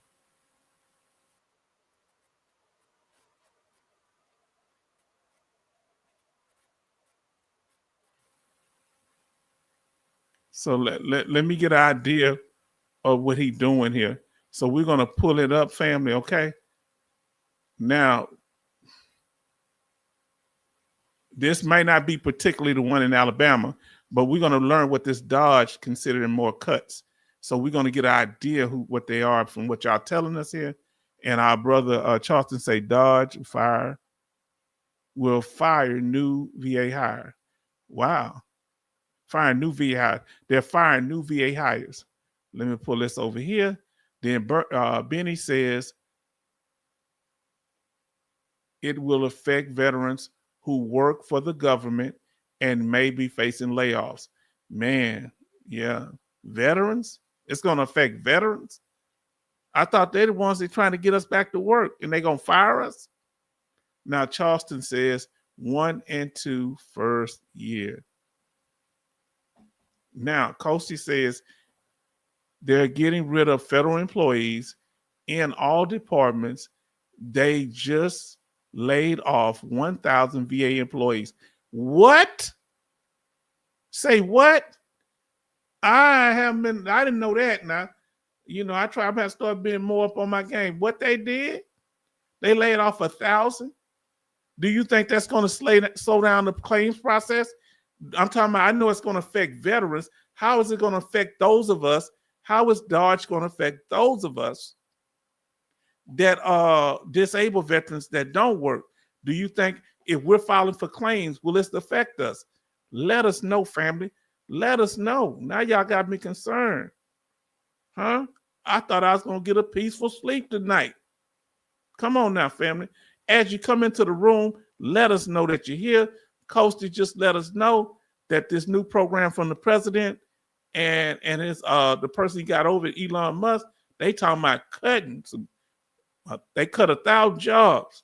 Now he say it's scary H-Town.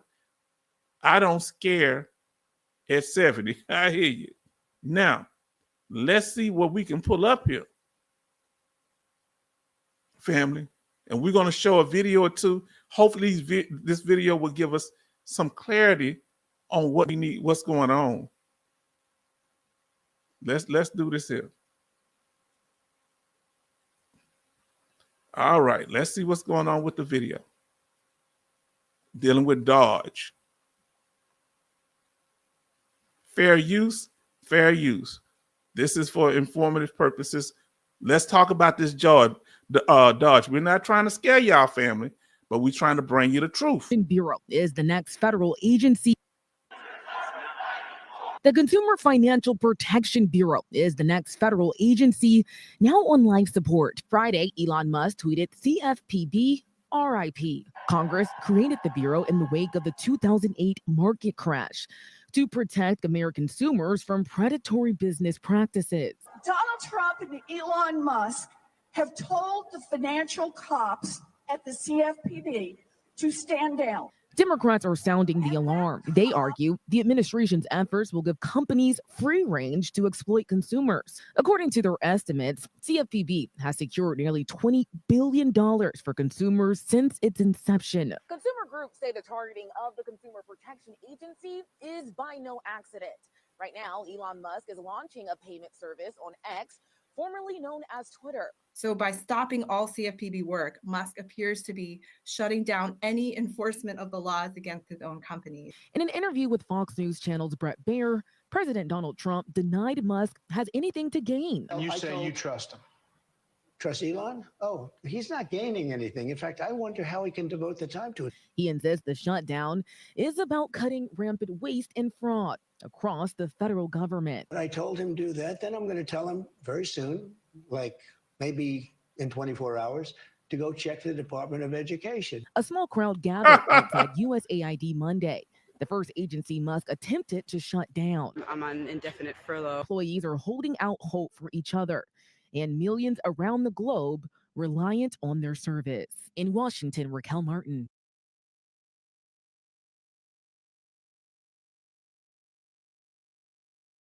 In addition to the city.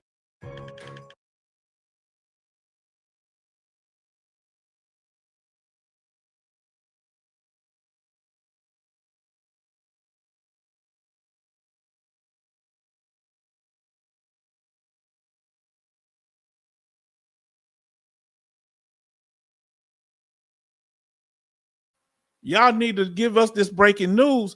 What's going on with them laying off all these VA employees? How is that going to affect us? I'm a veteran. Will my benefits and will your claims be improved in a timely manner if they got less employees? What's really going on? Let's get to what Brother Learning has said. Just like our brother Charleston say, it's scary H-Town and I don't scare at 70. Go ahead now. Now let's see what our brother talking about here. Brother Learning in the house, and Brother Learning said, and let me pull it up where I can see it. Give me a second here.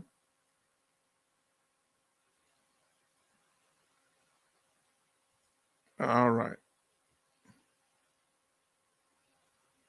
Okay. Hold on. Let me. I removed myself. Give me a second. So what we have here, we're gonna put it up big where I can see it. So what I'm learning saying is they were cutting what they call waste in the VA, as well as 1,000 employees. Those were recently hired employees, less than 5 years of employment. The VA secretary says that VA benefits won't be touched. Okay, but I'm nervous, family. Come on, Sister Betty Bops is in here. I need my sister in here. I'm nervous, Sister Betty Bops. They cutting VA employees. How long before they cut our benefits? I'm paranoid. I'm over here peeping out the window wondering what's going on. So now, listen what Brother Learning says. He said 09 Learning says, neither will the claim process be affected. Okay, I want to ask the question. Okay, since y'all here, I want to ask you a question, Learning. You dropping the information and you want to calm me down some. How can losing 1,000 employees not affect the claim process? The math ain't mathing to me. Let me know. Talk to me, Learning. Sister Betty Bops in the house. She say, Benny, Coasty, Charleston Zimmerman, H-Town. Good evening, sister. We're glad to have you here. Now let's see, man. We got to talk about this tonight. We got to get into it. Now, Brother Charleston say, I'm not worried about my health care includes doctors. Okay. Coasty says, good evening, Betty. Benny says, hello, Betty Bops. Brother Charleston Zimmerman says, hi, Betty Bops. Come on, family. Let's do this here. Y'all got to help me. We can't get off this live stream without y'all bringing some calmness to me, because you know I suffer from paranoia. Come on now. Talk to me. Betty Bob say, hi, 09 Learning. Then 09 Learning says, that's what the VA secretary, the one who is doing the claims process, weren't the ones cut or laid off. Okay, so who was cut or laid off? And DJ, everybody show love to DJ Mike 35. Everybody show love to DJ Mike. I was in the middle of the what you call him. So show love to him. We thank him for being here. And DJ, let us know. Subscribe, brother. Subscribe. Then doctors are included. Now, doctors are included in what? Your personal health care. What are those veterans that the only health care they get is through the VA? Would this affect the VA hospital at all? I'm concerned. And tell me this here, 09 Learning. I want to ask you a question, 09 Learning, because you seem to have a lot of knowledge about this. And I'm hostile, brother, because I'm nervous. I'm sorry. 09 Learning, I need to know. If it wasn't the VA employees, those 1,000 that were let go, if it wasn't the ones handling the claim, what did they do at the VA then?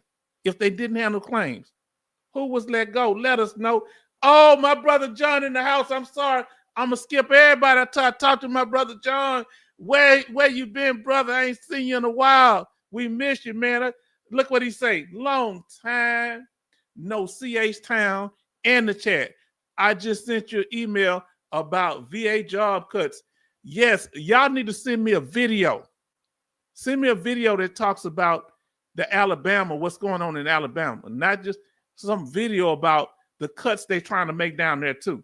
When they start talking about cutting, I'm worried. I'm going to check that email out in a second. Okay, John?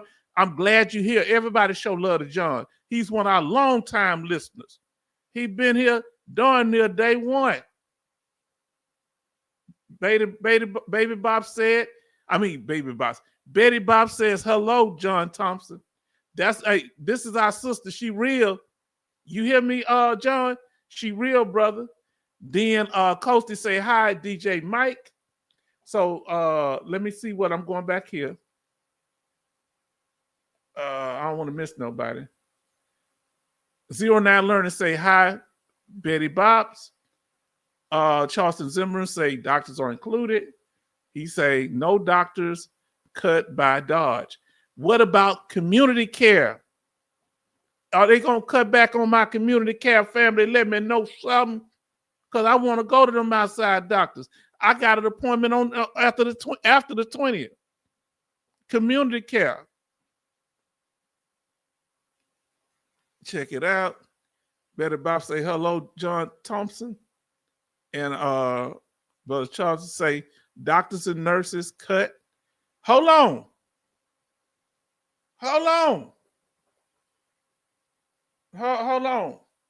Wait a minute. They going to be cutting doctors at the VA? They going to be cutting nurses at the VA? How these people going to pay their bills? And is that going to make our wait times for appointments longer? Or will they just send us this community care? Let us know. I'm getting scared up in here, family. Family, I'm getting nervous. I thought y'all supposed to calm me down. Said H-Town Vet is supposed to be the one with the knowledge. Now y'all bringing me this stuff and it's all hitting me at one time. Bam, bam, bam. Oh, what I'm going to do? I'm for real, y'all. Y'all coming. Oh, Lord. Say, Brother John Thompson say, hello, Betty Bops. And then John say, hey, Coasty. Betty Bops say, H-Town, that's fine.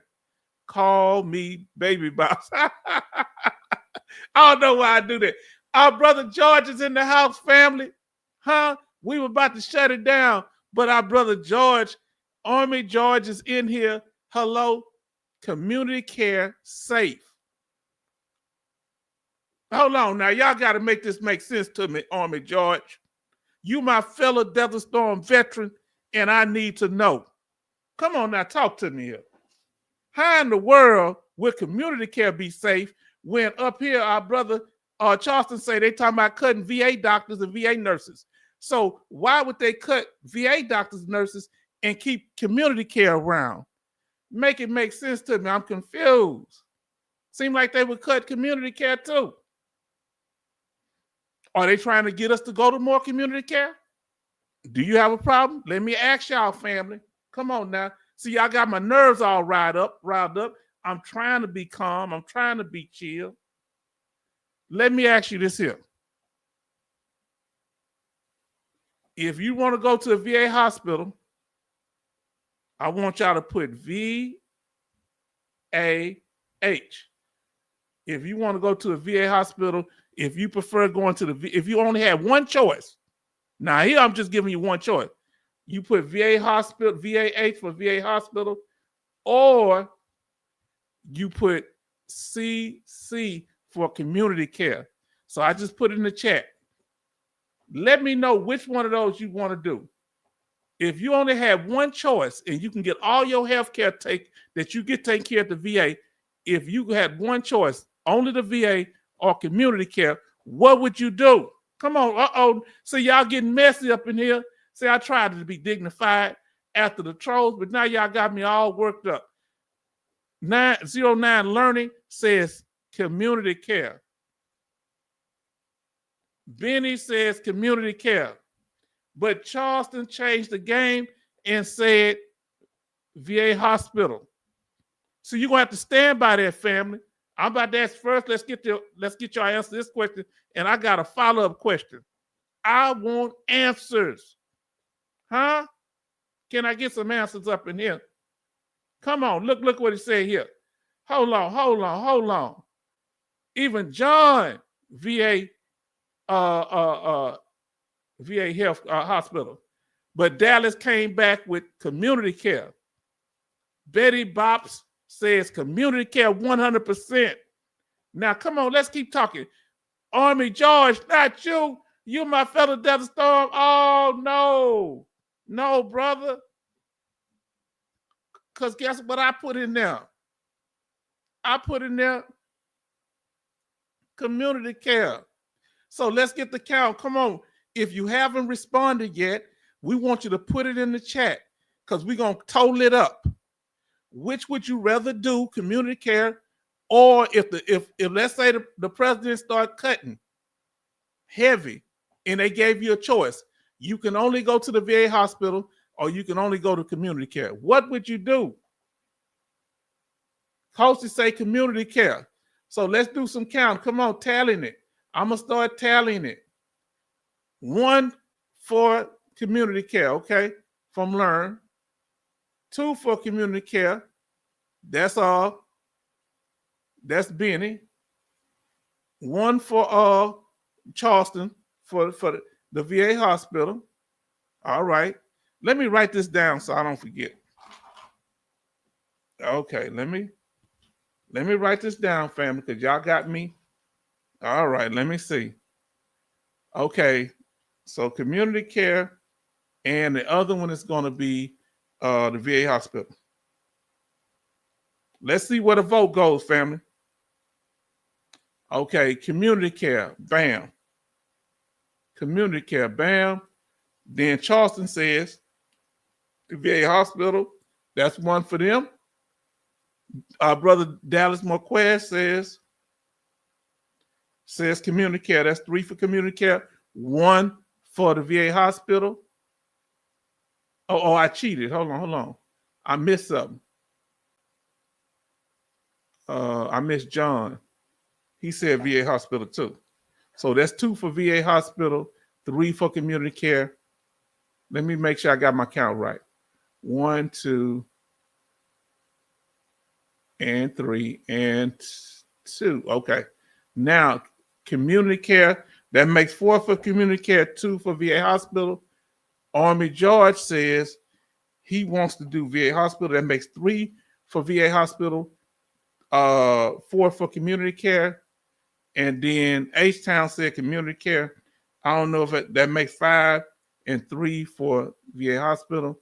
Coastie says community care. So that's going to be 6 for community care. And that's going to be 3 for VA hospital. Now, what I want y'all to tell us now, and I want y'all to, let's see.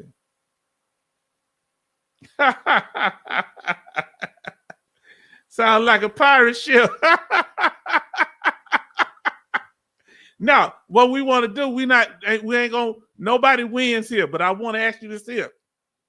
Why, Brother Charleston, why would you prefer to go to the VA hospital to get all your health care when you have the option to go into many different medical facilities outside the VA and you can pick and choose the quality of health care because you can shop for where you want to go for what you need, what ails you. Why not? So why you choose the VA hospital? I want to know learning. And that's for everybody else too. Tell us why you made your choice. Benny, why did you choose community care? The VA is much more catered toward veterans, and everybody there's a veteran, so you know the system. And like our brothers say, this is not a pirate ship. Betty Bops, why did you choose community care? Brother Dallas Marquez, why did you choose community care and not the VA hospital? John, why did you choose the VA hospital? Let us know. Okay, Coastie, he had a good argument. What y'all gonna say about this? Coastie saying that he's choosing the outside community care because of the wait times at the VA. What y'all got to say about that, Charleston? What about the wait times the VA have? They can be pretty long, huh? Let us know. Come on now, family. Let's talk about it. We're gonna get into this here. Now let's see what's going on here. Now, Charleston gave his reason, Brother Charleston Zimmerman, and everybody give those. Everybody's opinion is invalid and is important because I'm learning. Huh? Let's talk about this, family. That's what we here for.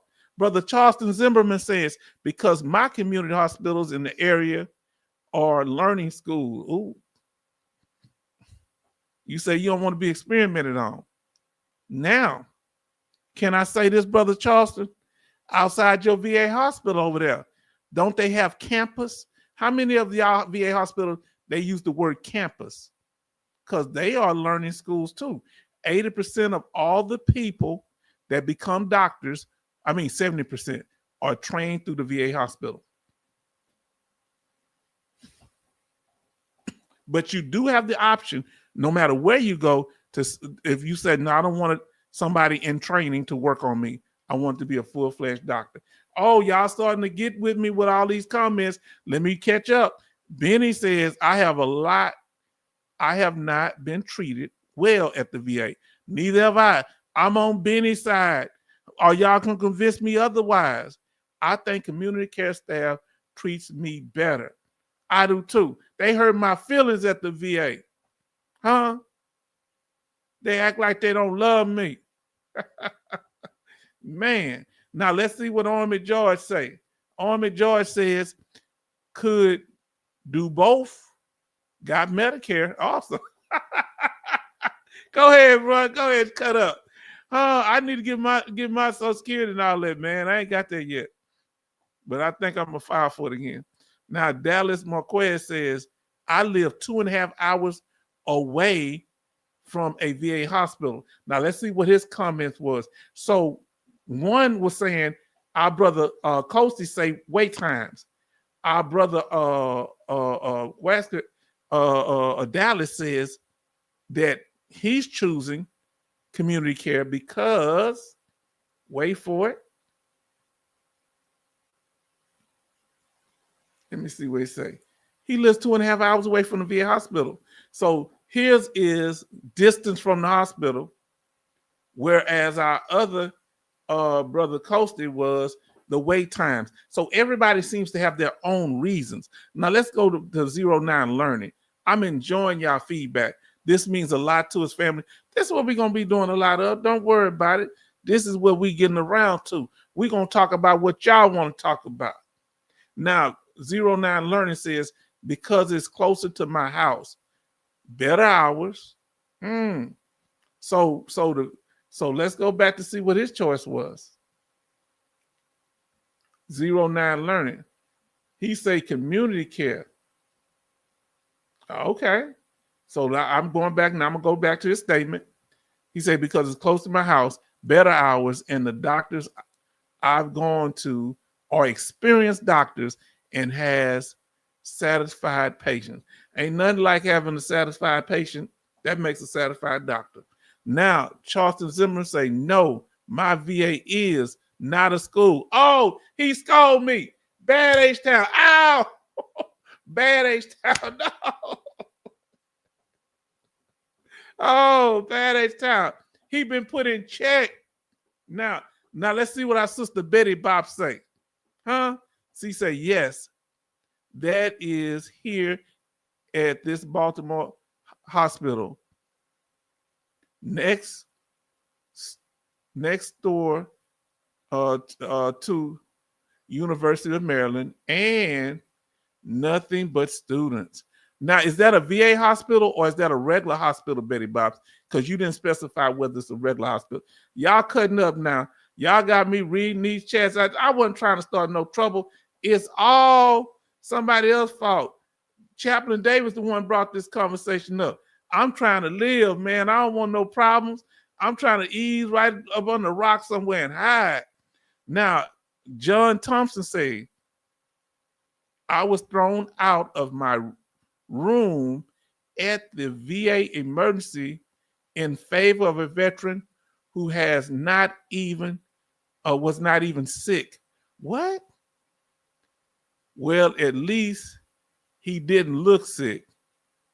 They made me so directly to the Department of Treatment. Tell me what you mean by that. I can't get it. Man. Say it's a VA hospital and university is just so they got a university right. So like I guess some VA hospitals have more training. So you got to understand, like Sister Betty Bob's, she is hers next to a university, her VA hospital. So it's going to be a lot of people from the university that's going to medical school that'll come there, nurses and stuff like that too. I had one of my students, she was doing a nursing program at the VA.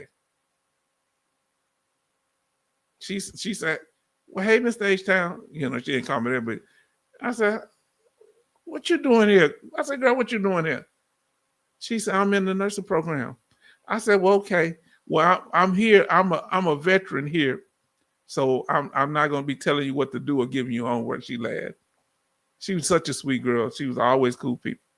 It's good to see them when they grow up and everything. That's why I can't look. I can't be doing nothing crazy. If I do something crazy, they're gonna run into me. I can't do stuff crazy, man. I run into my students, you know. Oh boy. Now, Betty Bob say, but University of Maryland is next door and nothing but students. Okay.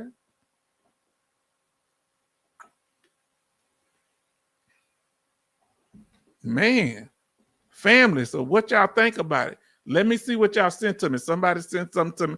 It takes a while to get to me. My email is janky. I'm gonna have to get it fixed. So if I don't get it, don't be mad at me.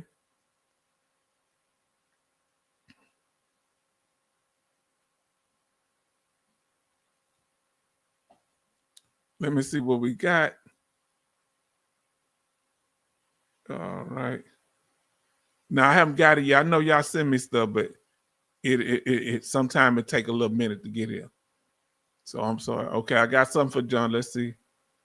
All right, let's see what we got here. Oh, I think he sent me something here. You don't want to do that. Now let's see what we got here. All right. Give me a second, family. Because I think Brother John might have brought us some North Las Vegas VA hospital staff protest cuts, fear impact on veteran care. Hold on, family. Let me pull this up then. This is getting kind of good. It's getting goody good right here, boy. Mm-hmm. Y'all got me.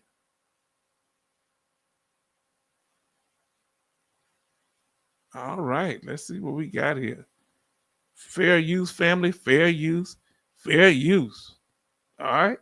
So let me pull it up to the screen and put it in. I'm gonna move that from studio. I'm gonna put it in the gangster lean, family. Now look what our brother say before I pull it up. Brother Zimmerman say it all comes down to federal dollars. Federal dollars, yes indeed. Now let me see, why is this doing this silly stuff? Give me a second, y'all. I'm trying not to show everything crazy here. Give me a second, family. All right, I know how to do it. All right.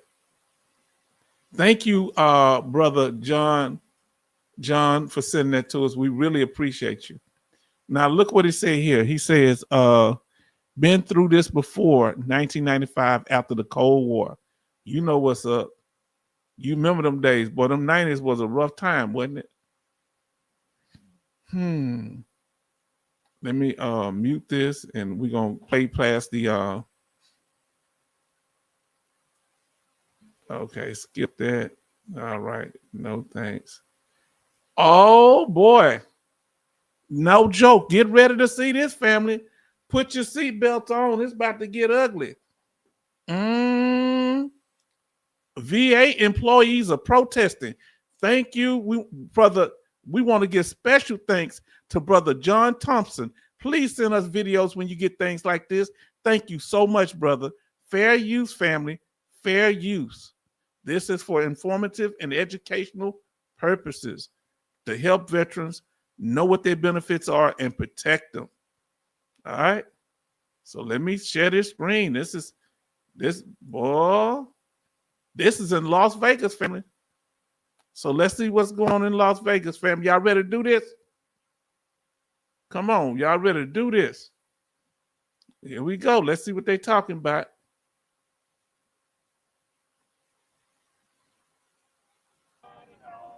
Who we are. They served our country and deserve quality health care. That's what employees at the VA hospital in North Las Vegas are saying about their military patients. Thanks for joining us live at 6. I'm Latoya Silman. This week, the Department of Veteran Affairs cut more than 1,000 employees across the country in an effort to eliminate waste. And today, union members staged a protest over federal budget cuts, saying that they could mean a reduction in service. News 3's Anish Rosh is now live at the hospital with. Now, who said it could mean a reduction in service? Now, hold on. We're getting different reports. Somebody said it ain't going to affect it. Somebody saying here it could mean reduction in service. Is that the employees just kind of trying to scare people? Let me hear that part again, family. Hold on now.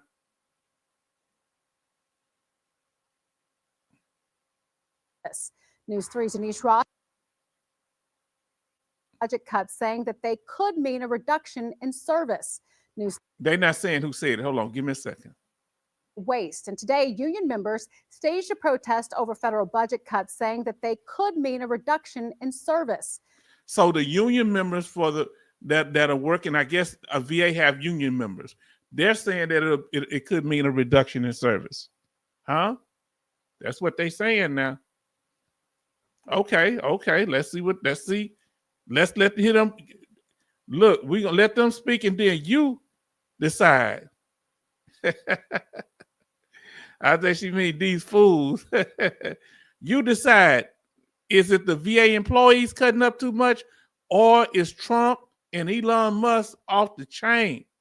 You decide. News 3's Anish Rosh is now live at the hospital with the very latest. Denise? Yeah, Latoya, as you say, just this week, the VA dismissing 1,000 employees nationwide, potentially saving millions of dollars every year. And while the Trump administration insists that the level of care at the VA will not suffer, not everyone is convinced. Are you pissed off? Yeah! I'm pissed off. Nevada Congresswoman Susie Lee says job cuts at the Department of Veterans Affairs is just the beginning. They're coming after Medicaid. They're coming after Medicare. They're coming after Social Security. On Friday, joining a protest in front of the VA hospital. How y'all feel about what the Congress lady say there? She got me nervous now. She said they coming after Medicare. They coming after Social Security. Come on now, you got me sweating like a prostitute in church up in here. I thought y'all told me it was going to be all right. Who did I listen to? Y'all or the Congress lady? She the one telling me they coming after my stuff. They gonna get me. Huh? Now let's see what this, I'm scared. Huh? So 09 Learning Sage Town. I sent the video from the VA secretary talking about this. Okay, when did you send it? Just now? I'm gonna check and see if I got it, okay? Okay, so because we want to show both sides of it. When did you send that to me? Tell me how long ago you sent it to me. Would it be in here already, or was it something you sent me a long time ago? Let me know if you just sent it, 09 Learning. I'd really like to know. Then Army George say, I don't think this involves the VA Raiders. Now it sounds like the VA hospital, right? Or is it the Raiders? What? I'm confused. Okay, now let's see.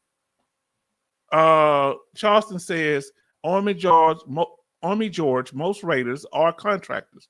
Did not know that. So they're not actually full-time VA employees. Interesting. Okay, you sent it about 10 minutes ago. Give me the first letters. You ain't got to tell me your whole name or nothing. If it's different from 09 Learning, tell me what it what's the first two letters I should look for. Let me know. And look, here, if y'all want to know, if y'all need to send me some more videos, because we might start doing this where we go over different topics and videos. Y'all need to send them to me. We're going to discuss them. Is that how y'all feel about that? Okay, I can't link it from this chat. You're going to have to send it, and here's the email. Because I get it just takes a while. Let me see. If y'all want to send it to me, is it because I can't, it won't link nothing right there. Here's my email, htownvetnorthside@gmail.com. We need to start, you know what I think this channel need to focus on? And y'all tell me would this be good? That we start going over what's going on in the local news, that we have a big segment of our what we do about the local news, and y'all send videos and we'll see ones that's relevant to what we're doing, okay? What do y'all think about that? He said he sent it about 10 minutes ago. Let me read her statement, and while I'm getting her statement up, let me look at my email.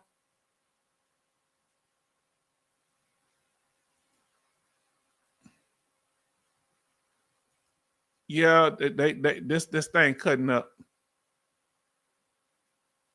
Let me see. It'll eventually pop up. So don't worry. Let's see. Make sure you send it to that email that I just showed you, brother. H-Town Vet Northside, because I just got Brother Thompson. That's why I'm showing it. So we'll be looking. We ain't gonna play it yet. Send it again, please.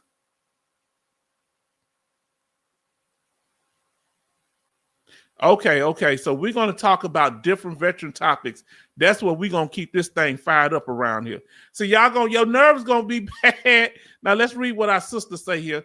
We're going to get to the video. We're going to wait on you, 09 Learning, to send it again.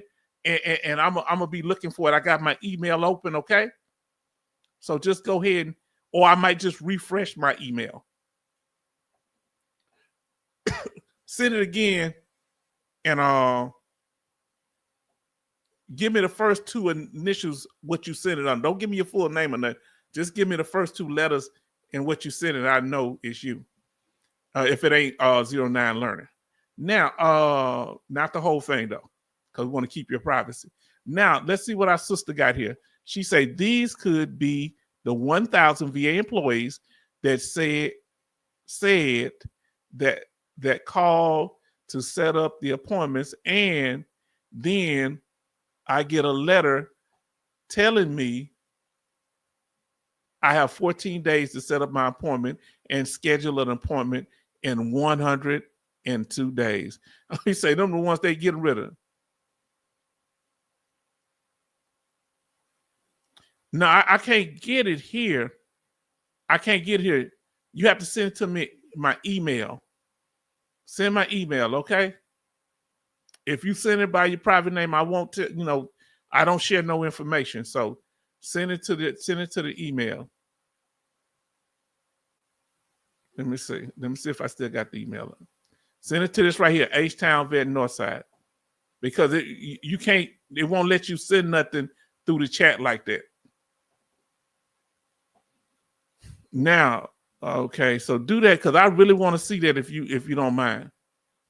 Now, because it may look like it's going through on your end, but they don't let stuff like that come through the chat. Now, not because I'm on a different platform, so it may not go directly like that. So it said when I said about doing topics, I'm going to be looking up a whole bunch of topics. So this is when we're going to be News Central here. John Thompson, yes, that sounds good, H-Town. We should discuss those topics. We're going to be breaking news, breaking news, huh? That's what we're going to focus on. Okay, now he said, can I put in a disability claim for VA, Dodge, Tom Foyer, messy with my mental health? Wow. Is that service connected there, Mr. Charleston? I don't know. Now let us continue, family. Y'all keep the chats coming. Let's see what they're talking about here. Hospital in North Las Vegas, raising awareness about what she calls illegal executive orders from the Trump administration. President cannot just come in and cut appropriated funding. But more importantly, what this is doing is sowing chaos across the federal government. As a veteran, do you worry that the care here might go down? I do. That's my major concern. Robert Olson served more than 20 years with the United States Air Force. He says for many vets like himself, the VA is their only option for health care, a benefit they were promised. Well, we're all for the vets. Yeah, you're for us in words, but not in actions. And that's part of the problem. You discard veterans, you just throw them to the side because we no longer need them. Now, that's the key point, family. Some of y'all have more than one option of health care. What about those of us veterans that only have one health care? The VA is the only one we can go to.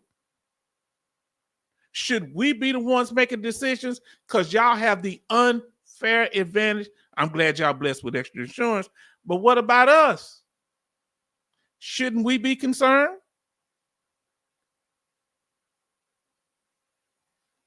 He say, so John say, facts, that guy is speaking facts. I hear you.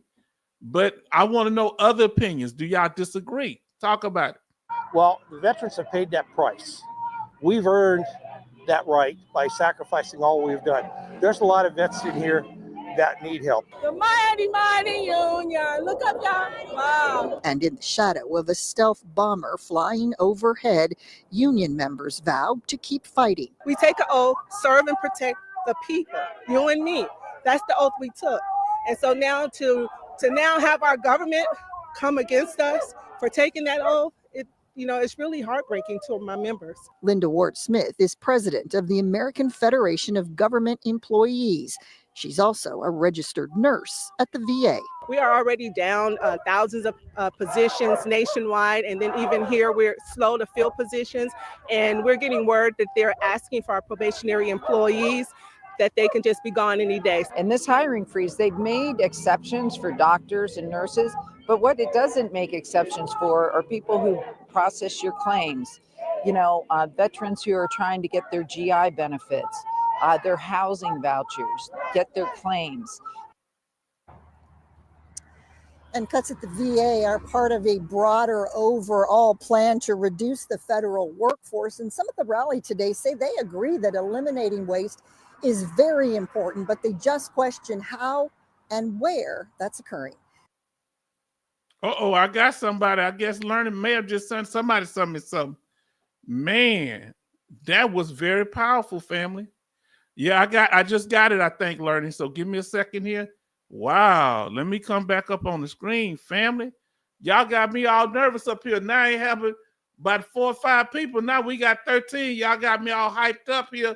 Now I want to go sit and take my big boy nap. Y'all got me all worked up. What is it with all the drama, family? Can we say the drama for my baby mama? Can we do that? Can we all just get along? How in the words of Rodney King? Now, let's see. Sister Betty Bob says, Mr. Zimmerman, I'll write you a buddy statement.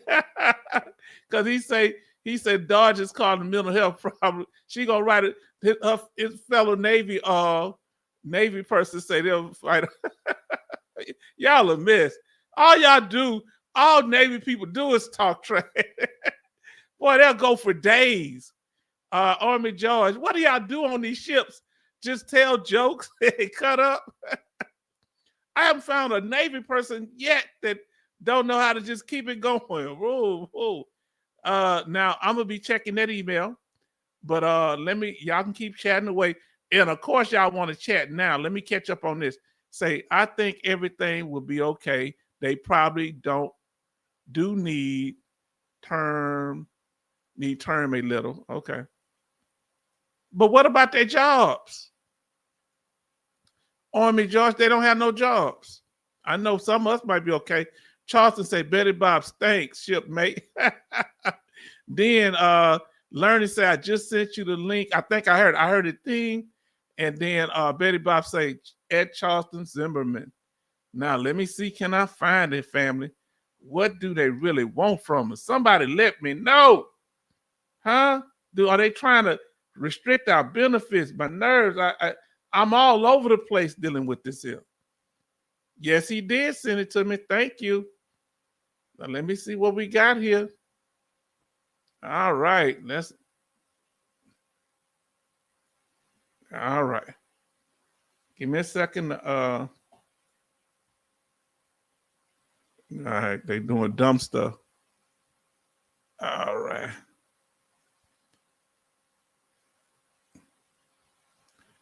Family, I'm trying to make it small enough. Sometimes these screens be cutting up. All right, there we go. Our brother, everybody thanks our brother John and our brother tonight, our brother 09 Learning. We appreciate you, we value you. And as we always say, we thank y'all for y'all support. This is how we're gonna start setting up the live streams. We're gonna talk about it on Facebook. We're gonna go over some of this. We're gonna go over this here stuff here too. This is good here, family. This is exciting for me. Now, let's see. He say, Betty Bob say your boat is in the middle of the ocean for 6 months. Yeah, I see. And y'all ain't got y'all be cutting up. Army Joe, I'd want to jump off the ship. I'm not lying. I might panic and feel restricted. Now, what would they do if I feel like running, jump off the ship? They got a place to lock me up. I shouldn't joke. I bet y'all do. Army George say McDonald's. Just kidding. He say Betty Bob's hi, Army George. And then Army George say hi, Betty Bob's. Now let's get into this wonderful video. We want to give a special thanks to our brother George for our brother John Thompson giving us that wonderful video. And we want to thank our brother Nine Learning for sending us this one. We really appreciate the energy in the room, the consistency. We thank y'all. Now let's see. Okay, I think this is from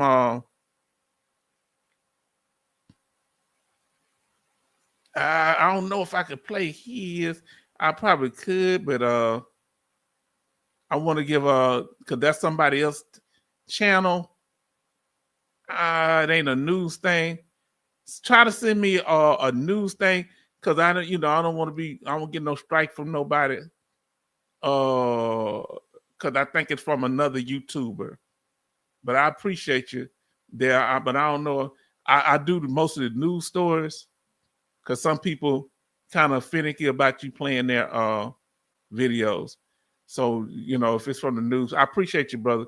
It ain't that it's bad to do it. I just don't know. I don't want to take, I'm new to the thing, so I don't know. If y'all send me something, let it be from like the local news or the national news. But other YouTubers, it depends, especially if they're dealing with veteran topics. I don't know.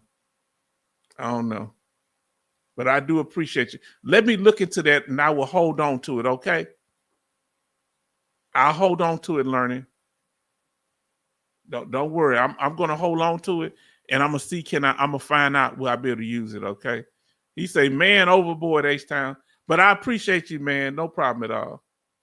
Find something that's a news, like a news story. That way we don't have to worry about nobody else's channel. And let's see. And I kind of stay away from that. But let's see. Anybody else got any ones that cover the topic?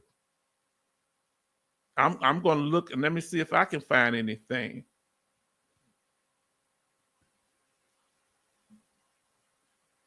Okay, stop sharing here.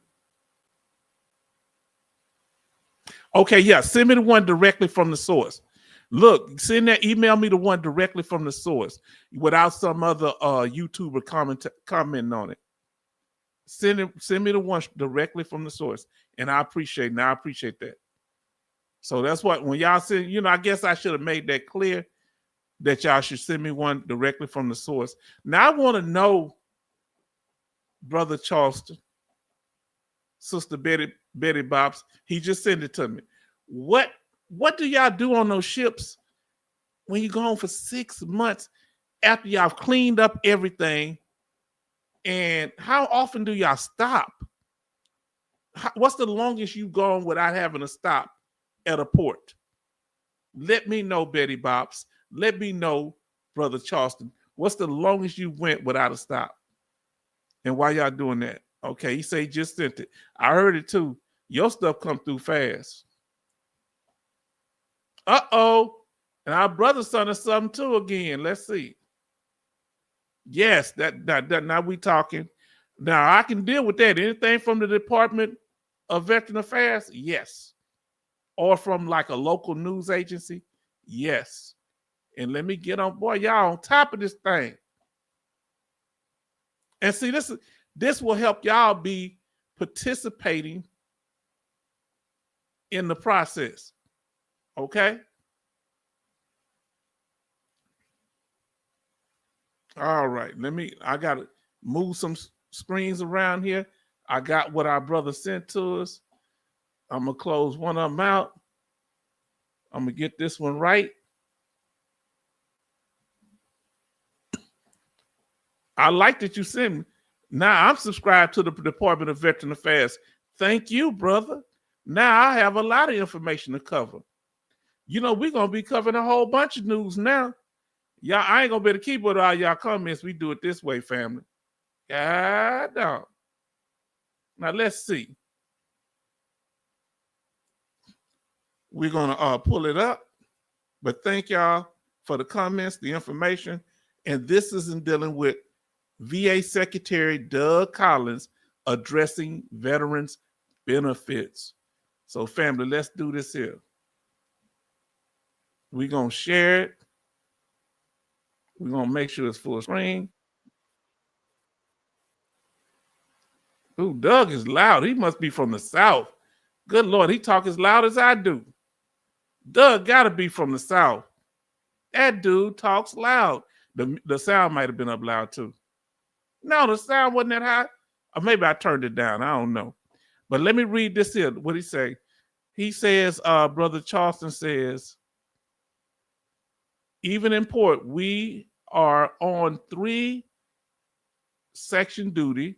Most port visits is only 2 days. Man. So how long are you have to stay on the ship? How long you stay on the ship if you're at a port? How long you get to go off? Because I know everybody can't go off at the same time. And how long can you stay off? A whole day? So many hours? What is it? And you got to be back by what time? Boy, if you miss that port, I know being back on there, that's something else. Now let's get to it. Again, as we said before, we want to say fair use, family. Fair use, fair use. This is for educational purposes. Yes, indeed. Let's get to it. Let's add Brother Doug to the live. So get ready, family. From Orange County, here we go. Hey everybody, it's Doug again. I can't believe it. I've been here about a week. And you know the one thing that hadn't changed about DC? It's the media up here that like to tell you stuff that they want you to believe. I'm going to give you a breakdown. This is how it happens in the media up here. They take a possibility and then they run with a story because they want you to believe it because they got to write something. And then frankly, they don't know what to write because right now President Trump is making progress and this administration is doing what it said, making promises and keeping them. But let me tell you one that's right now. There's a one that's going around in the media right now about veterans benefits being cut. I'm the Secretary of VA. I'm going to tell you right now, that's not happening. They can do hypotheticals all they want. I'm telling you about reality. Reality is veterans benefits aren't getting cut. In fact, we're actually giving and improving services in our Veteran Benefits Administration. They're actually clearing cases quicker. We're doing what we're supposed to be doing.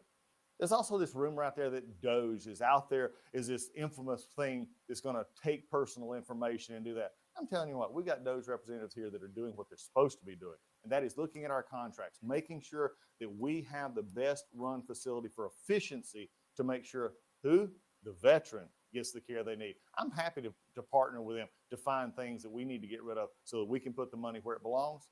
You know where that is? Back with our veteran. President Trump's hit the ground running. We've hit the ground running. And like I'm saying, if you want to come for the real truth, come to see me. Wow. Now, I got a question, family. Is he going to be able to stand by those words? Because he put himself out there. Man, what y'all think about that? And I want to answer, while y'all doing that, I want to answer what bro. Okay, I'm about to do the one with Brother John too. the one he did. What y'all think of the one we just saw? Does he sound convincing? Why you doing that? I want to answer Charleston's question because this is very, I mean, he giving me information about being on the ship. I'm so interested.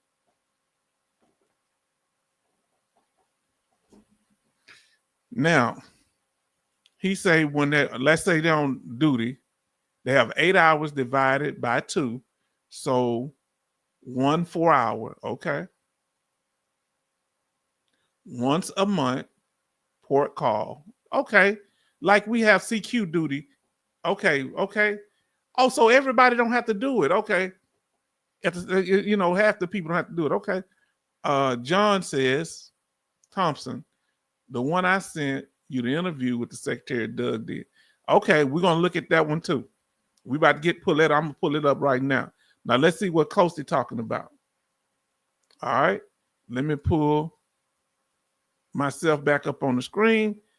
Coastie say he sounds good, but time will tell. He's a politician. He has a politician background. You know, boy, they lie. I about to say, I got some joke. I'm gonna tell you what I'm about to say. They lie more than he lied more than a pretty woman. So you know, hey, but I know men lie too. So I only dated women, so that's why I just don't mean to pick on women. Them politicians lie, boy. Got a smooth tongue, but that don't mean they're not gonna do what they say they're gonna do. That's what we gotta see. Huh? I like what you said there, Coastie. Now I'm about to pull this one up from my brother, from another mother on my daddy's side. Brother John. Hold on, let me close this up. Let me get that email. Now, because I saw yours too. All right, give me a second. I'm gonna have to pull it up, make sure they get past the commercials. And y'all send it to me. We go over it. Look, because I mean, family, y'all like when we interact like this, and I like it too. Oh, well, hold on, give me a second, fam. All right, we got it. We got it here. Now, morning with Maria. Okay, we got morning with Maria. Let's see what's going on. Hey, stop that. I embellished information. Y'all know what y'all talking about. Y'all couldn't, ain't nobody embellish. Y'all sound good what y'all said. Now, let's see what's going on. Now, thank you for the compliment. I don't know what y'all talking about. Y'all going, I'm being nosy. My daughter be getting on me. She said, you stop reading everybody comment. That sometimes they come in with each other. I guess I'm just nosy. I don't know. I have nothing to do. I'm going to stay at y'all business. Now, look. We're going to be doing this again, of course. Fair use, family. Let me get that back there. Fair use. Oh, boy. Fair use. This is for educational purposes again. So let's see what we got going. Let's pull this one up.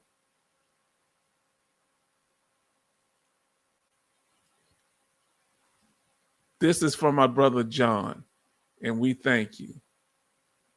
Oh, now I got to see which one it is now.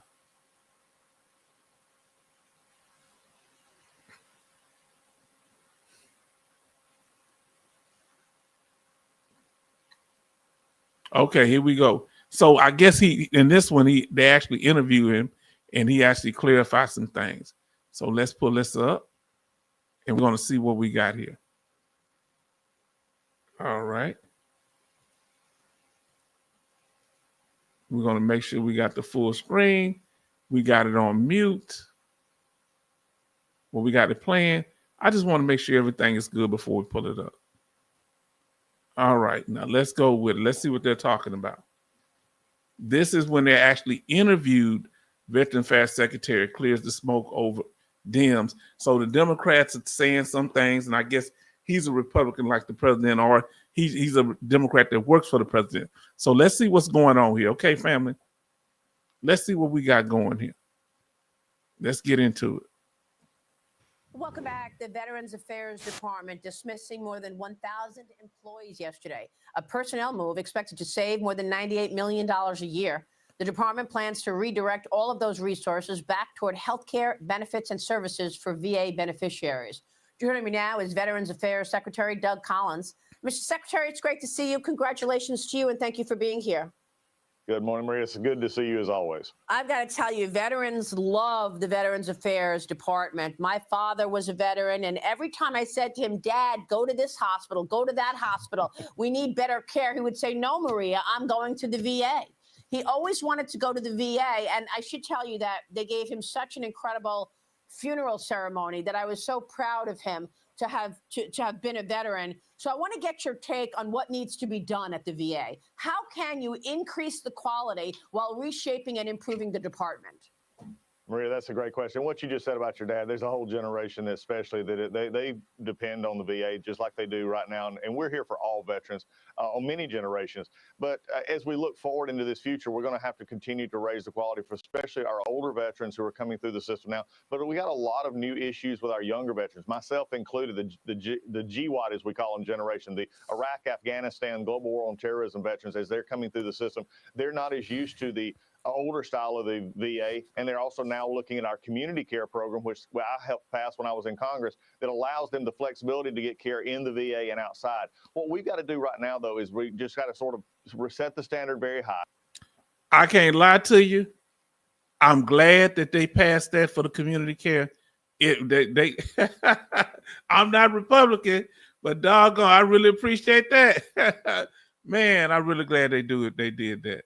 I'm sure there were some Democrats that did it too, but I'm glad Congress overall passed that. That meant a lot to me. Make sure that we're focused on what our mission one, and I've said this from the day I stepped in and took the oath, mission one at the VA is the veteran. It's not the agency itself. The agency simply is the tool that we use to serve the veterans who serve this country. Yeah, I mean, you're right, because veterans are proud patriots. What is that uniform? They changed the uniforms. I don't know. Is that Navy right there? What's that right there? Is that Navy or Marines? That you see the photo, the image they have up there on the interview. Is that Navy or Marines?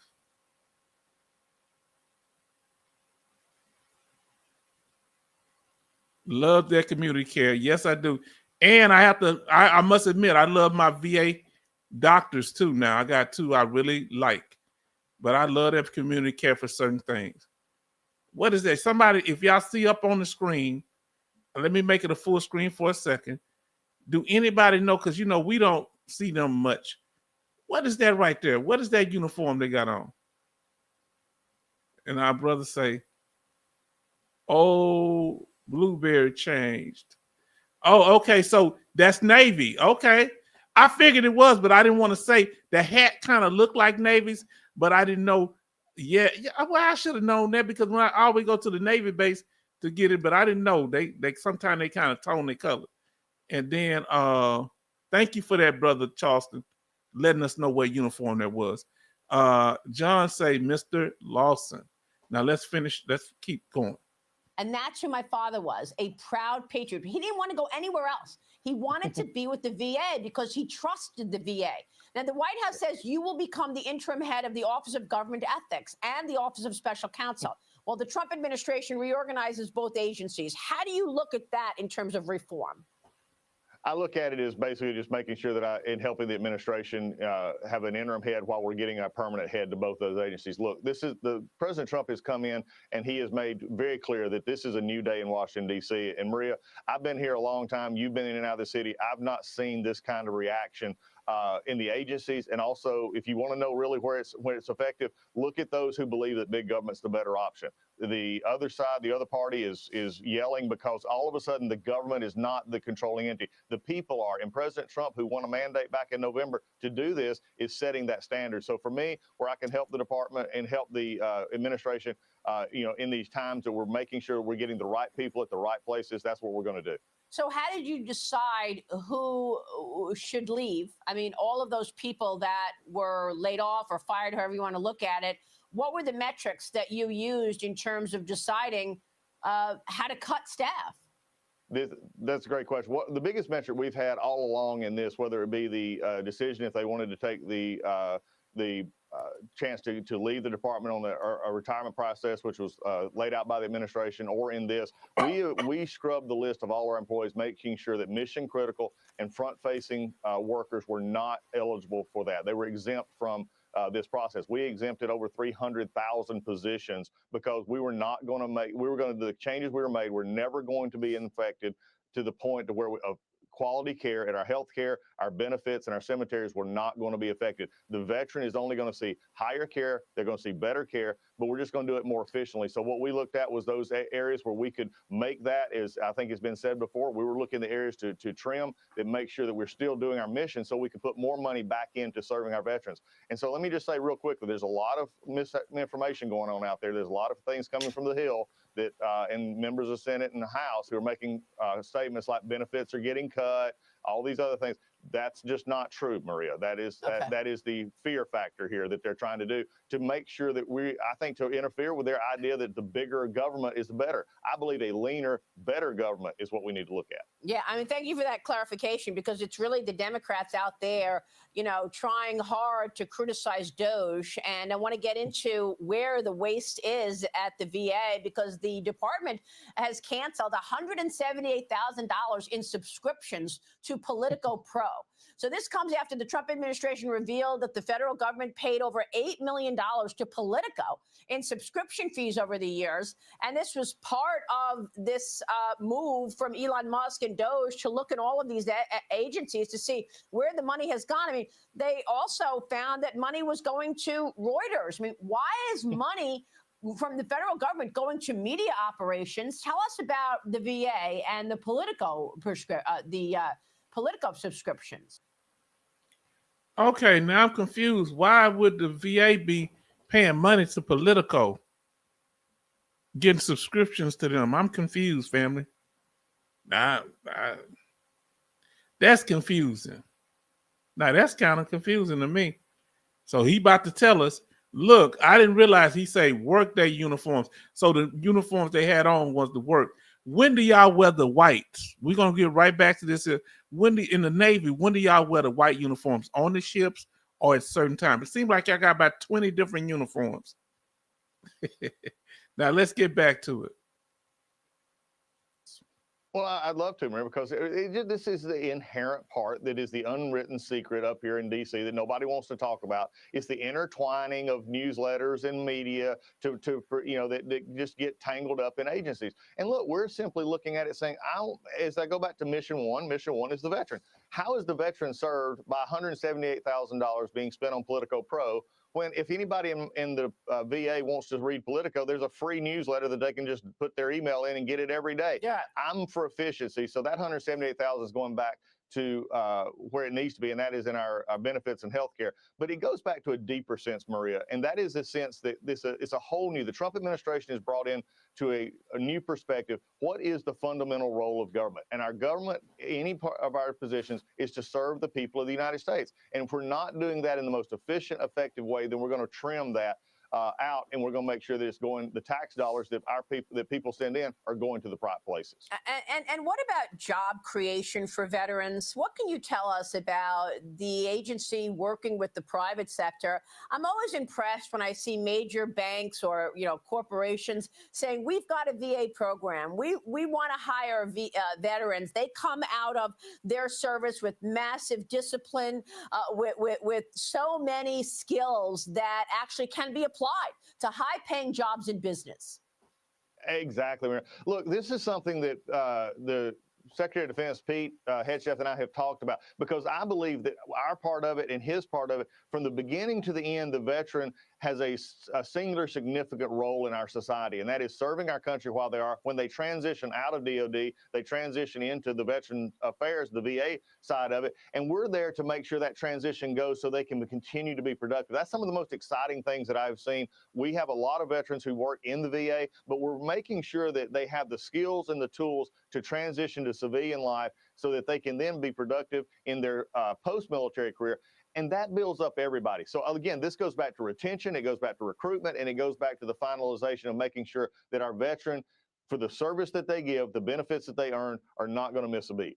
And anything you want to say about the veterans hospitals and improving the care there? That's going to be that's one of my biggest issues right now. It's one of the largest. Maria, most people don't realize that we're the. He going to the VA hospital, family. I told you, now I'm scared. Hold on, wait a minute. What he gonna say about the VA hospital? I'm nervous. Should I just stop it and stick my head in a hole like an ostrich? Which they don't really stick. Let's see what he say. He say that job, MOS to civilian skill, is BS. Yes. I was in a tank, so how did that transfer? Even when I had I drove trucks in the military. That didn't help me get a job driving 18 wheelers when I got out. And I drove big trucks in the military too. I drove those Hemmets. And our sister Betty Bob say, Charleston Zimmerman, agree. She agrees with you. So let's see more what they're talking about here, whether you agree with what they're saying. It's almost over with, family, but y'all done an incredible job tonight. Thank you. And that's going to be part of y'all responsibility. Before y'all leave, y'all need to come up with good videos to send to me, and I'm going to pick some of the ones we can go over that kind of related and that's germane to current topics or good topics, and we're going to go over and discuss them because y'all say y'all already with that. Now, if y'all want to do that, where we continue to do this here, I need a 1 in the chat. Let's see how many ones I get, and we'll keep doing this. A couple of people did agree earlier. Give me a 1 in the chat if you want to do response videos and learning from current news like this, do it more of the program. Let us know, because we're going to be busy. I have no problem doing it. Just let me know, and we'll talk about it and discuss it. So John say 1. If you like, I got to vote too, family, but y'all ain't got 9. Okay, brother. John say 1. Who want to do this style? Because it might get where we can't respond to every comment because it's gonna get it's gonna get real hectic up in here. But we're gonna be going over a lot of good information. We're gonna answer the core questions, but it depends how many people in here Betty Bob say yes, she wants to do this style where we interact, because we said we want to do interaction more. This is gonna be one key component. And then I'm gonna ask you, once we get through with the video, what be another key component? Because I'm gonna come with videos. Y'all need to give me websites that give good news and not other YouTube content creators necessarily. Especially if they're veteran. I don't want to be, piggybacking off them like that, and I don't want no problems. And I ain't gonna give people free shine on my channel, and I don't want to think I'm trying to ride their job. Now, Brother Charleston say 1. Benny say 1. How many other people like this style where we go and interact? Let us know. Put a 1 in the chat. We won't do it the whole program, but we'll make it an important part where we're going to go over these topics. He say, that was Fox Business. I don't follow that. Yeah, so what we're going to do, I'm going to do more local, that hopefully it's more balanced, but sometimes it's going to be Fox. Sometimes it's going to be, what do you call it? Sometimes it's going to be Fox. Sometimes it'll be CNN. Sometimes it's just we're going to get different perspective. We got to get different perspective. I can't, I don't really watch Fox News, but when I want the other side of it, I don't really watch CNN. I don't watch none of them no more. I'm all on YouTube. But we got to go on them so that we can get that information. Now, let's see what Betty Bob say. We also need to learn not to let the VA hospital need to follow the okay, let me know what you mean by that. Maybe I didn't read it right. Okay, because you didn't get to finish. Because sometimes it don't let you write but so much. Now let's continue. Largest non-military agency in the federal government, the VA is. We have over 470,000 employees, even with what we've talked about this morning. And the VHA, our healthcare system, is the largest healthcare system basically in this country. So we're looking right now to say, how can we use what Congress has given through the Mission Act, through our community care program, and our VA hospitals, our CBOCs, our clinics. Because here's and I've told this to the Senate when I was confirmed, I believe that VA care is VA care. There'll always be a VA system for the veteran who wants it, and there's always going to be VA care for what Congress has asked for, and that is the flexibility for the veteran to go into the community. No matter where it is, there's going to be a high standard for what we ask for our veterans care, because I've made it very clear, if you hurt one of my veterans, if you're taking my veteran, hurting them in healthcare, or you're not getting their benefits processed quickly, then you have no place in the VA, and we're going to continue to force that. So you've got to manage this two-step plan of modernizing and getting certain areas of the VA better and in an improved situation, while also cutting out waste. Are you expecting to work with Elon Musk and Doge to cut out more waste? We are. I think the thing is this has been an administration, and we've talked about this. President Trump ran on this. We have a VA employee who is our Doge liaison who helps us look at these contracts. There's some more news coming here, Maria, that I think is going to be, people are going to be sort of stunned at what contracts and stuff that are just never looked at. Oh, they going to cut more people. Hold on, family. What's going on? Are y'all worried?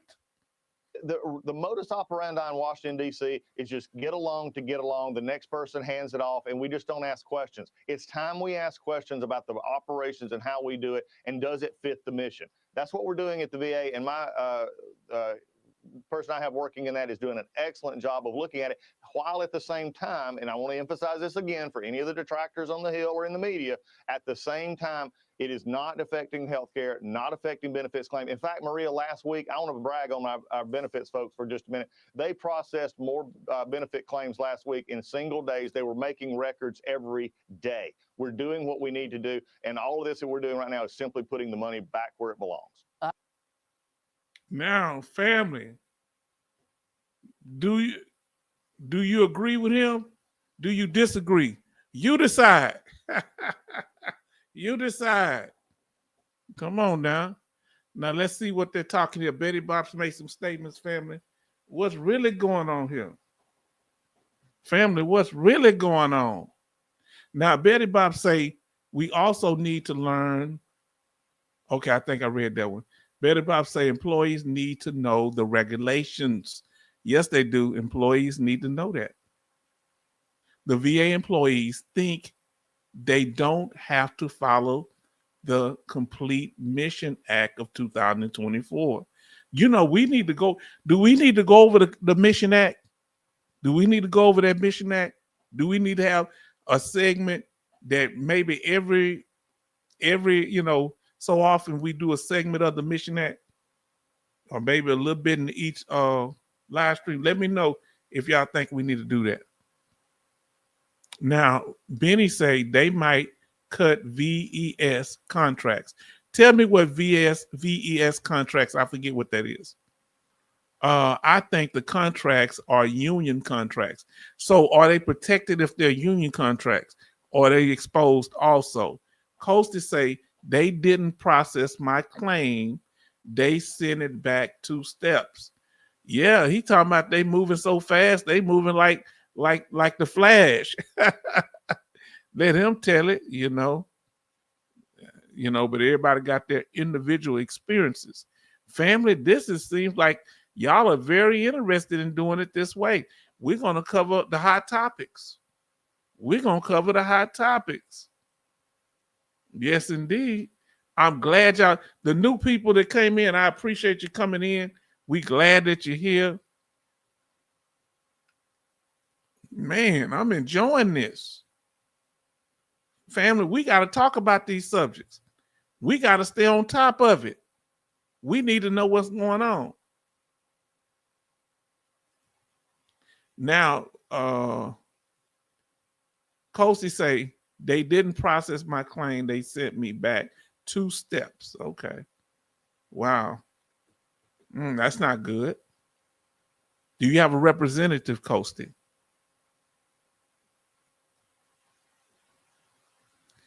They are CMP examiners. Oh, okay. Yeah, you need to let us know if we can help you with that. Let us know where you're at. We'll do our best to help.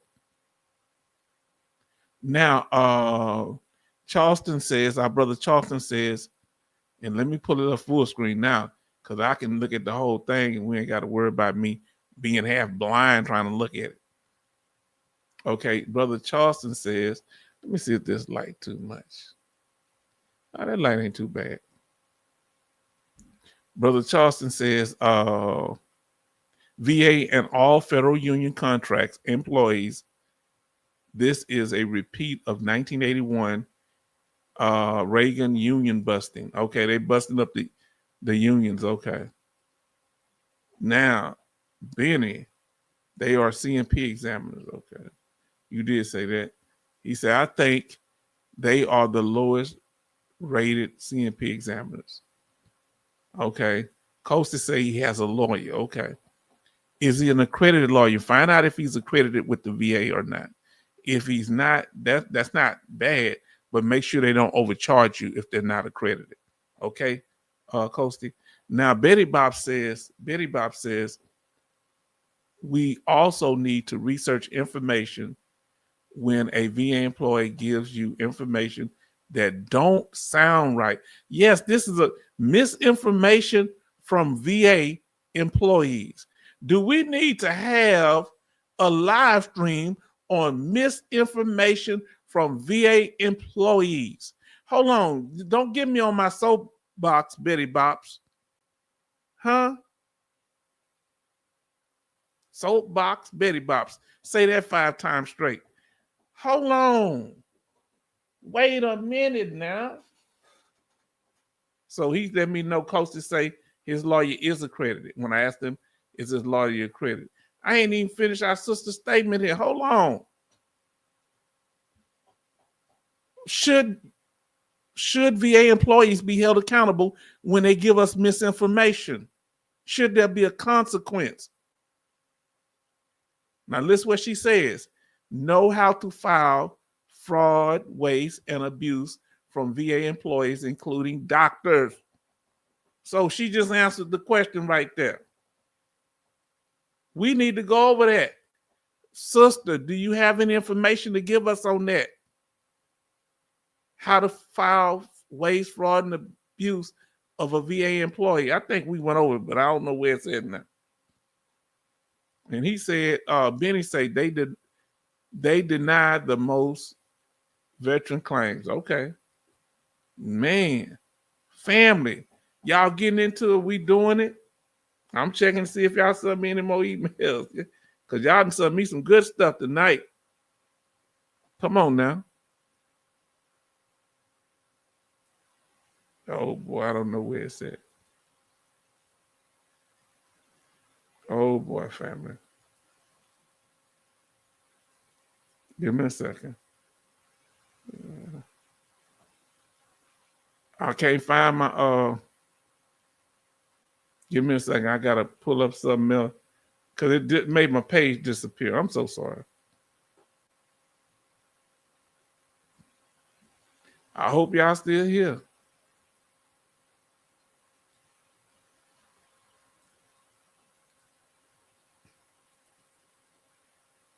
Oh, here it is. Yeah, sometimes it just takes me somewhere else. Now, family, we've been good here. Y'all coming over there. Y'all went over the information. Let us know. We need to know what news articles the H-Town vet needs to look up. And y'all need to send me information. Y'all got homework. What do we need to cover, family? Come on now. What we need to learn more about Dodge. Put something in the chat. Let us know what else we need to cover. We got 14 people in here. We got 12 likes. Smash that like button, family. Smash that like button. Can we do it? Smash that like button.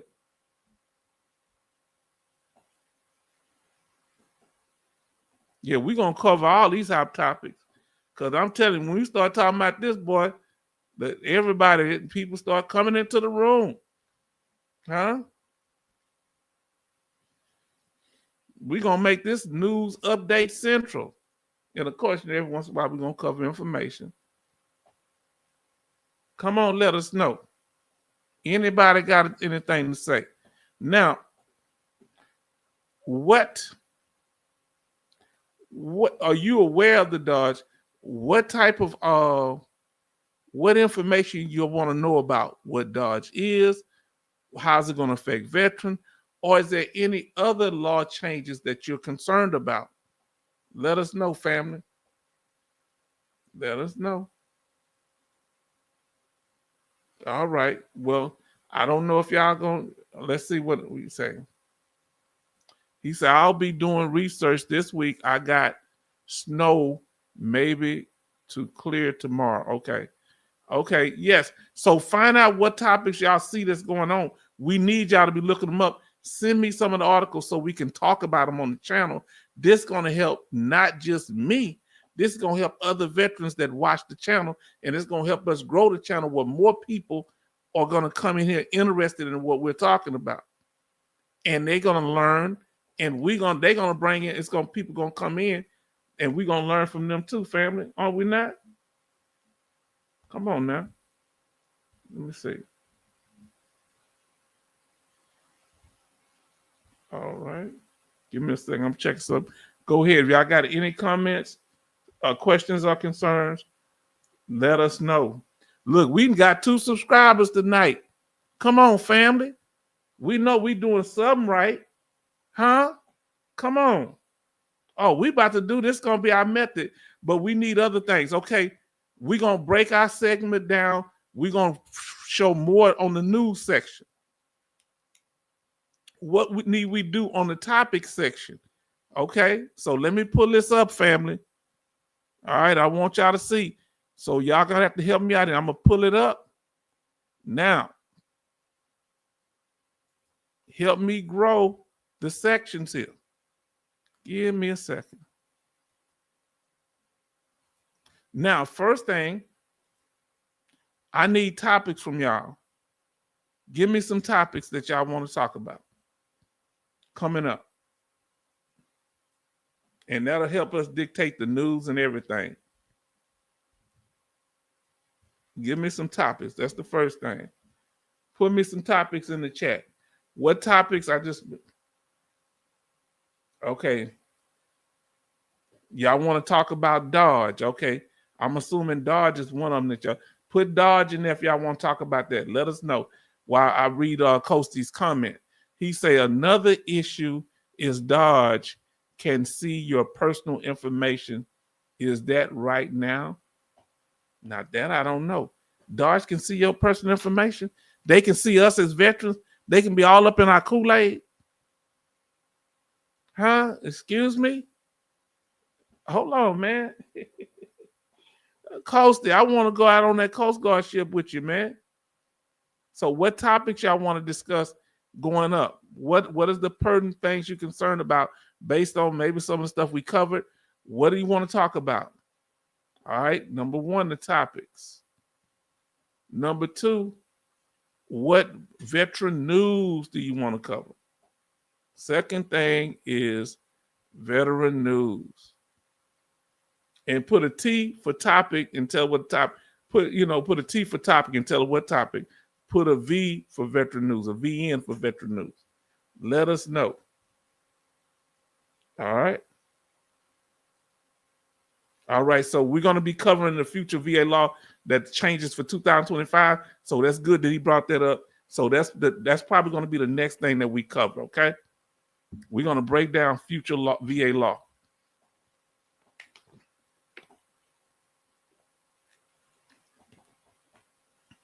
Topic we're going to cover is future VA law. Let me see. News and topics and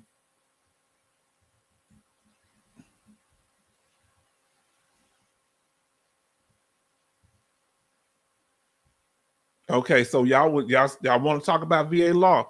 Okay, upcoming VA laws, current VA laws. So what we're probably going to do, some of the laws that they passed in December going back, we're going to go over those. We're going to go over so either give us topics and news things that you want to talk about. VA law seems to be a real popular topic. And future VA law, and Dodge. We're going to talk about that. Anybody want to talk about anything else? Let us know, family. Come on now. Let us know. If you haven't been able to watch the beginning of the live stream, please go back and do so.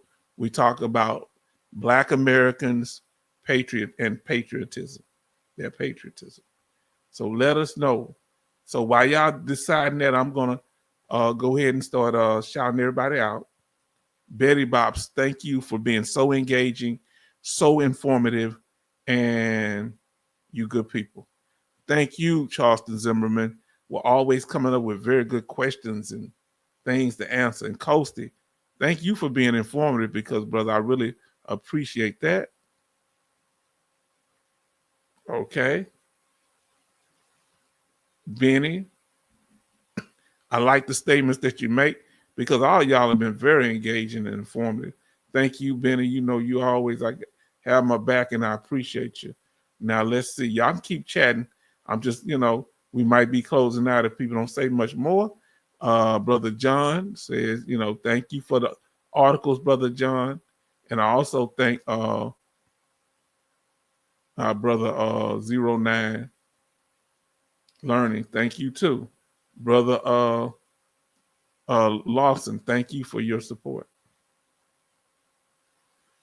Thank you for being here. Thank you, Learning. Thank you for putting in the effort and helping us tonight.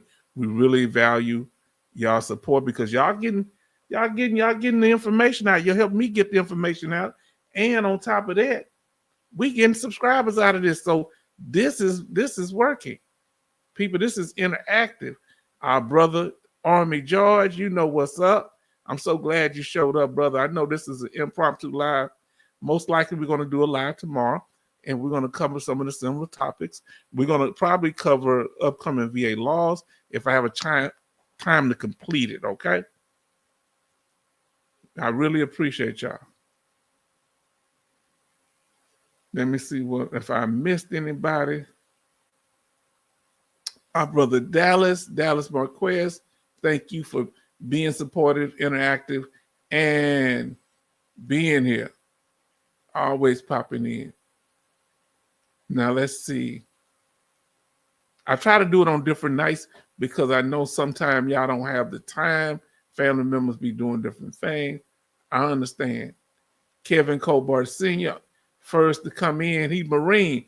Marine's always the first to go in, and he first come in here all the time, and I thank him for that. Let's see. That really means a lot. Y'all don't know that. And DJ Milk, thank you so much, DJ Milk 35. Appreciate you so much. We value you for who you are. And thank you for your patience in learning our process.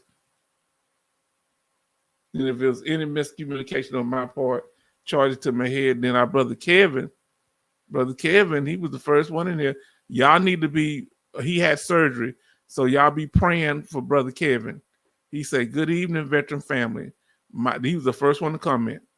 Had my surgery yesterday. Surgery went well. So y'all keep him in your prayers, him and his family, okay? Do that now. So let's see what Betty Bob say. H-Town, thank you so much for everything and all your live show to voice my opinion. That's what we want. This is here. This is interactive. Your opinion is a top priority here. You understand? Now, y'all better start leaving this live stream because y'all give me the cutting up in there. You telling us, hold on, I got to go on. Is this thing on? Is this thing on? Hold on. Y'all be pushing my buttons tonight. Or am I pushing my own buttons? I don't know. Let me come up on this screen. Let me tell you something. Let me tell y'all something. The sister just triggered me. Huh? This is the place where you got to be heard. This is very important that you are heard. What you say matters here. Huh? Yeah. Family, come on. Let's talk about it. Now, let's see what we got here. I appreciate it. Now, let me, before y'all leave, whoever haven't left yet, What are you getting out the channel? Tell me, what are you getting out the way we did it tonight? What did you get out of it? And good night, family. Betty Bob say, good night, family. Brother Charleston say, have a good night, everyone. Everybody say good night. And give a last little statement of what you're getting out of the channel. Why you keep coming back. Let us know. And then we're going to let you go. Huh? Can we do that? Can I drop some bars tonight? Huh?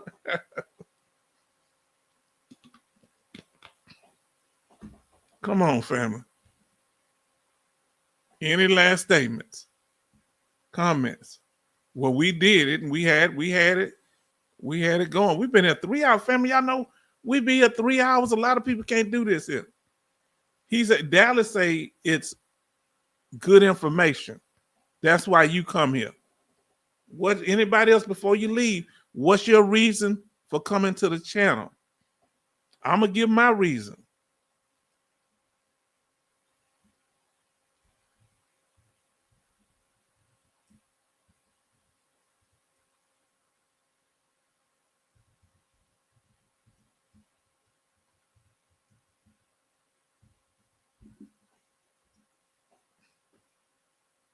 I come here to interact with veterans.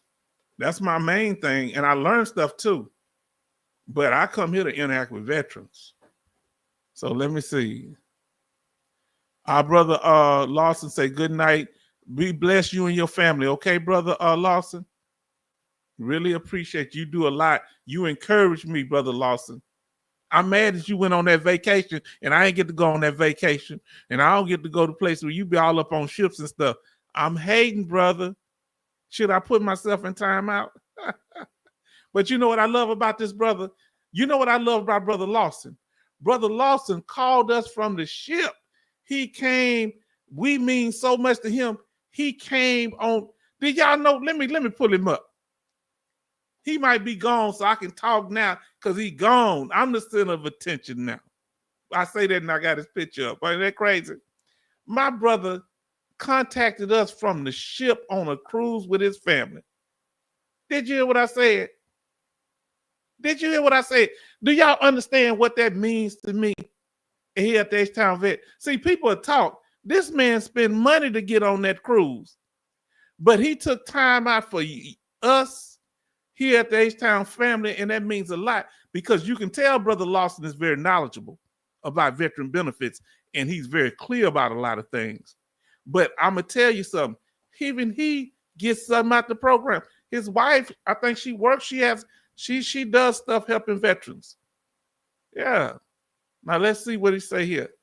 He say, I love the information you provide. Oh, you trying to make me feel all soft, man. Let me tell you something. Yeah, I got something in mind. It ain't got nothing to do with you. Don't think you got some old softy here now. It was just something in my eye, man.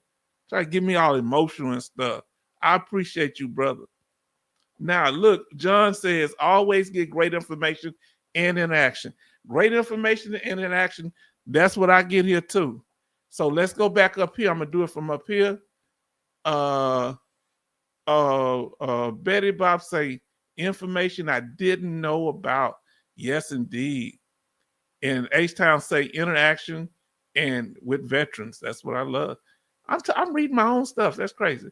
And learning. So she learns stuff. Now let's see what Brother Charleston said.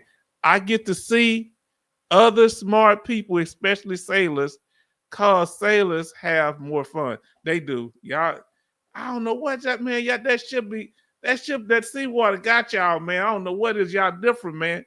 Y'all hit different. Now, and you know what?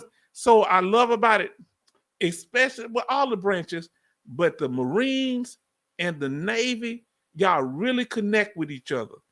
I noticed how y'all had this thing, boom, y'all, because I guess being isolated, and I think I have Marines on y'all ship sometime. Any Marines in here that ever spend time on the ship? Like, you know, because sometimes y'all Marines be on ships. Now, and Brother John say greater information than interaction. And we did it. So family, we want to call it a night. We've been on here for 3 hours and 14, almost 15 minutes, 14 and a half minutes. And we want to thank y'all for joining us. We want to thank y'all And we did cover the topic tonight. And if you want to go back and see, she say, float in the middle of information for 6 months. Oh, I hear you. Betty Bob's, I just don't, let me pull her back up. Good night, brother Dallas Marquez. But Betty Bob's, you just bring such positive energy in here. And I appreciate you for that. I really do. It's just the family, we've gotten through the trolling. And look, I got no hard feelings with nobody. I would, if we could make amends, I could trust people not to be cutting up. Man, I would love I want everybody to be here. I got, you know, I ain't gonna say I got love for trolling, but I love people. I don't want no bad relationship, but I can't trust you if you're a snake. That's all. When you show yourself to be a snake and you don't follow rules, I got to deal with you like a snake. I almost got split personality. I'm like the Green Goblin, huh? No, I ain't gonna do it. I gotta get you right there. Dallas say good night. And then Betty Bob say the ocean. So family, we want to thank y'all for joining us. We want to thank y'all for being here. And hopefully we'll see you on tomorrow. We'll let you know if it's not a broadcast, but it should be because we did one tonight. So we want to thank y'all, family, for joining us and being here. We got 14 people in here, and that's a lot because we got people talking real talk, not a whole bunch of trolling. It ain't about just having a lot of people in your live stream. It's about them talking about and communicating about positive and good information. Y'all are doing research for us here, and we appreciate you. So tonight's topic was Black American patriotism. Please go back and watch the beginning. You will learn things if you didn't get a chance to do so. And we will see you on the next live stream. Have a good night.